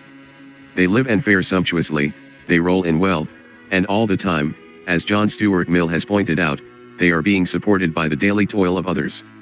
Gradually they come to believe that they are made of a different type of clay from those about them, that they were made to be served and supported by others, and so also their children. In this way many become smart and foolish and gradually prepare the way for their descendants, either immediate or remote, to become degenerates or linked with degenerates, through whom the ability to live longer through the support of others becomes dissipated. It is they who lose the respect of the great common people, and when this is once lost, something is lost that no amount of wealth or supposed station will ever compensate for. This is true, as every sane person will realize, not of all, by any means, but it is true of very many. The second great evil lies in the vast amount of bribery and corruption and debauchery that has come about in public and political life, the riding over the rights of the people that these agencies have brought about. A detail of the political intrigues of the companies and corporations in their manipulations of the people's representatives in city councils and in state and national legislatures for their own private business ends, would fill volume after volume. Most people are now familiar with it in some form or another. The fact that great private wealth so dominates legislators is proof in itself that it is not healthy. When, therefore, these great sources of private wealth that belong by right to the people are managed in the interests of the people, we shall then witness a gradual letting go of the grip of this monster. We are now, however, beginning to make a more rapid progress with things as they are. Within a period of less than half a dozen years there has come into being in connection with most of these public utilities, an institution that is destined practically to revolutionize our past and present lax methods, the Public Service Commission, that has received its most complete and successful embodiment up to the present, perhaps, in the states of New York and Wisconsin. Already the results accomplished are beyond the beliefs of the most sanguine. They have been given practically complete control of all public service utilities in these states. The laws creating them seek to protect the public against the public service companies, the public service companies against the public, and, most important of all, it seeks to protect both the public and the public corporations against their common enemy, the speculator. It aims, in short, to make the public service company serve the public, which means the service of patrons and stockholders alike and in equal degree. The commissions are guarded by such precautions that very little of their work, and few if any of their orders, can be overthrown or halted by adverse court decisions, or even stays compelled through injunctions. The methods of the public service corporations are now pretty well known and are being profited by, and it is only by giving the commissions the widest authority of a judicial executive type, that will ensure them the complete fulfillment of their purpose. The New York Commissions. In New York there are two, one of 5 members for the state outside of New York City, and one of 5 members whose jurisdiction extends over all public service companies in and pertaining to New York City. The latter will serve to point to some facts as regard its methods and its results. The Commission has its own corps of experts and legal advisors and accountants. It has to take the word of no company in regard to any values, or terms, or charges, or as to whether any given thing can or cannot be done. It is able to ascertain all these facts for itself. It reviews and adjusts something over 10,000 complaints each 12 months. It enables, for the first time perhaps, the small individual person to treat with the great corporate person on something like equal terms. It not only reviews and investigates complaints, but inaugurates all types of investigations on its own initiative. It not only suggests, but when its investigations and data are complete to the point of issuing an order, its order is issued, and failure to comply with any order, unless a stay is obtained from the Commission itself, is punishable by a fine that may be as much as $5,000 a day for a transportation company, and $1,000 a day in the case of a gas or electrical company. It has already been the means of saving hundreds of lives, through the compelling of safety devices selected and tested by its experts, and through other means, and will be the means of saving many thousands more as time passes. It has ensured a better, more efficient, more honest service of many various types to millions of people. It has already saved millions of dollars to the people and will unquestionably be the agency for the saving of hundreds of millions to come. It has been the means of protecting the investor in securities, both the modest, those who need protection the most perhaps, and the large, from the speculator and the stock jobber. Now, not a stock or a bond of any description can be issued without its approval. It seeks to protect the companies from the same predatory speculator. It will also forever do away with the granting by any supposed representatives of the people, either state or municipal, of any more perpetual or even long-term franchises which in the aggregate have already amounted to many millions of dollars in value. In brief, the Commission serves the public, the individual user of any public utilities, commodity, or service. It serves and protects the company itself. It serves and protects the investor in securities, and not least perhaps, it serves to bring system and order out of a state of practical chaos and anarchy. The plan of the Public Service Commission should be carefully studied and instituted, and without delay, in every state, and all public utilities, whether under private or under public ownership, should be brought under its supervision. The wonder is that we have gone along in the chaotic, unbusinesslike, and expensive manner that we have been going so long. We must get away from the idea that we are to be governed and our affairs managed for us. The people must govern and manage their own affairs. It is not only their right, but their duty. If the people do not, then the exploitation of the many by and for the gain of the few will inevitably follow, even as it is going on today, and as has always happened when the people themselves have not ruled.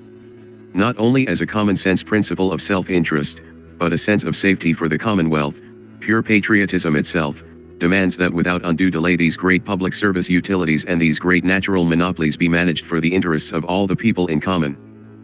The wealth that is created by the common needs of the people or by the continually growing life of all the people should belong to all the people.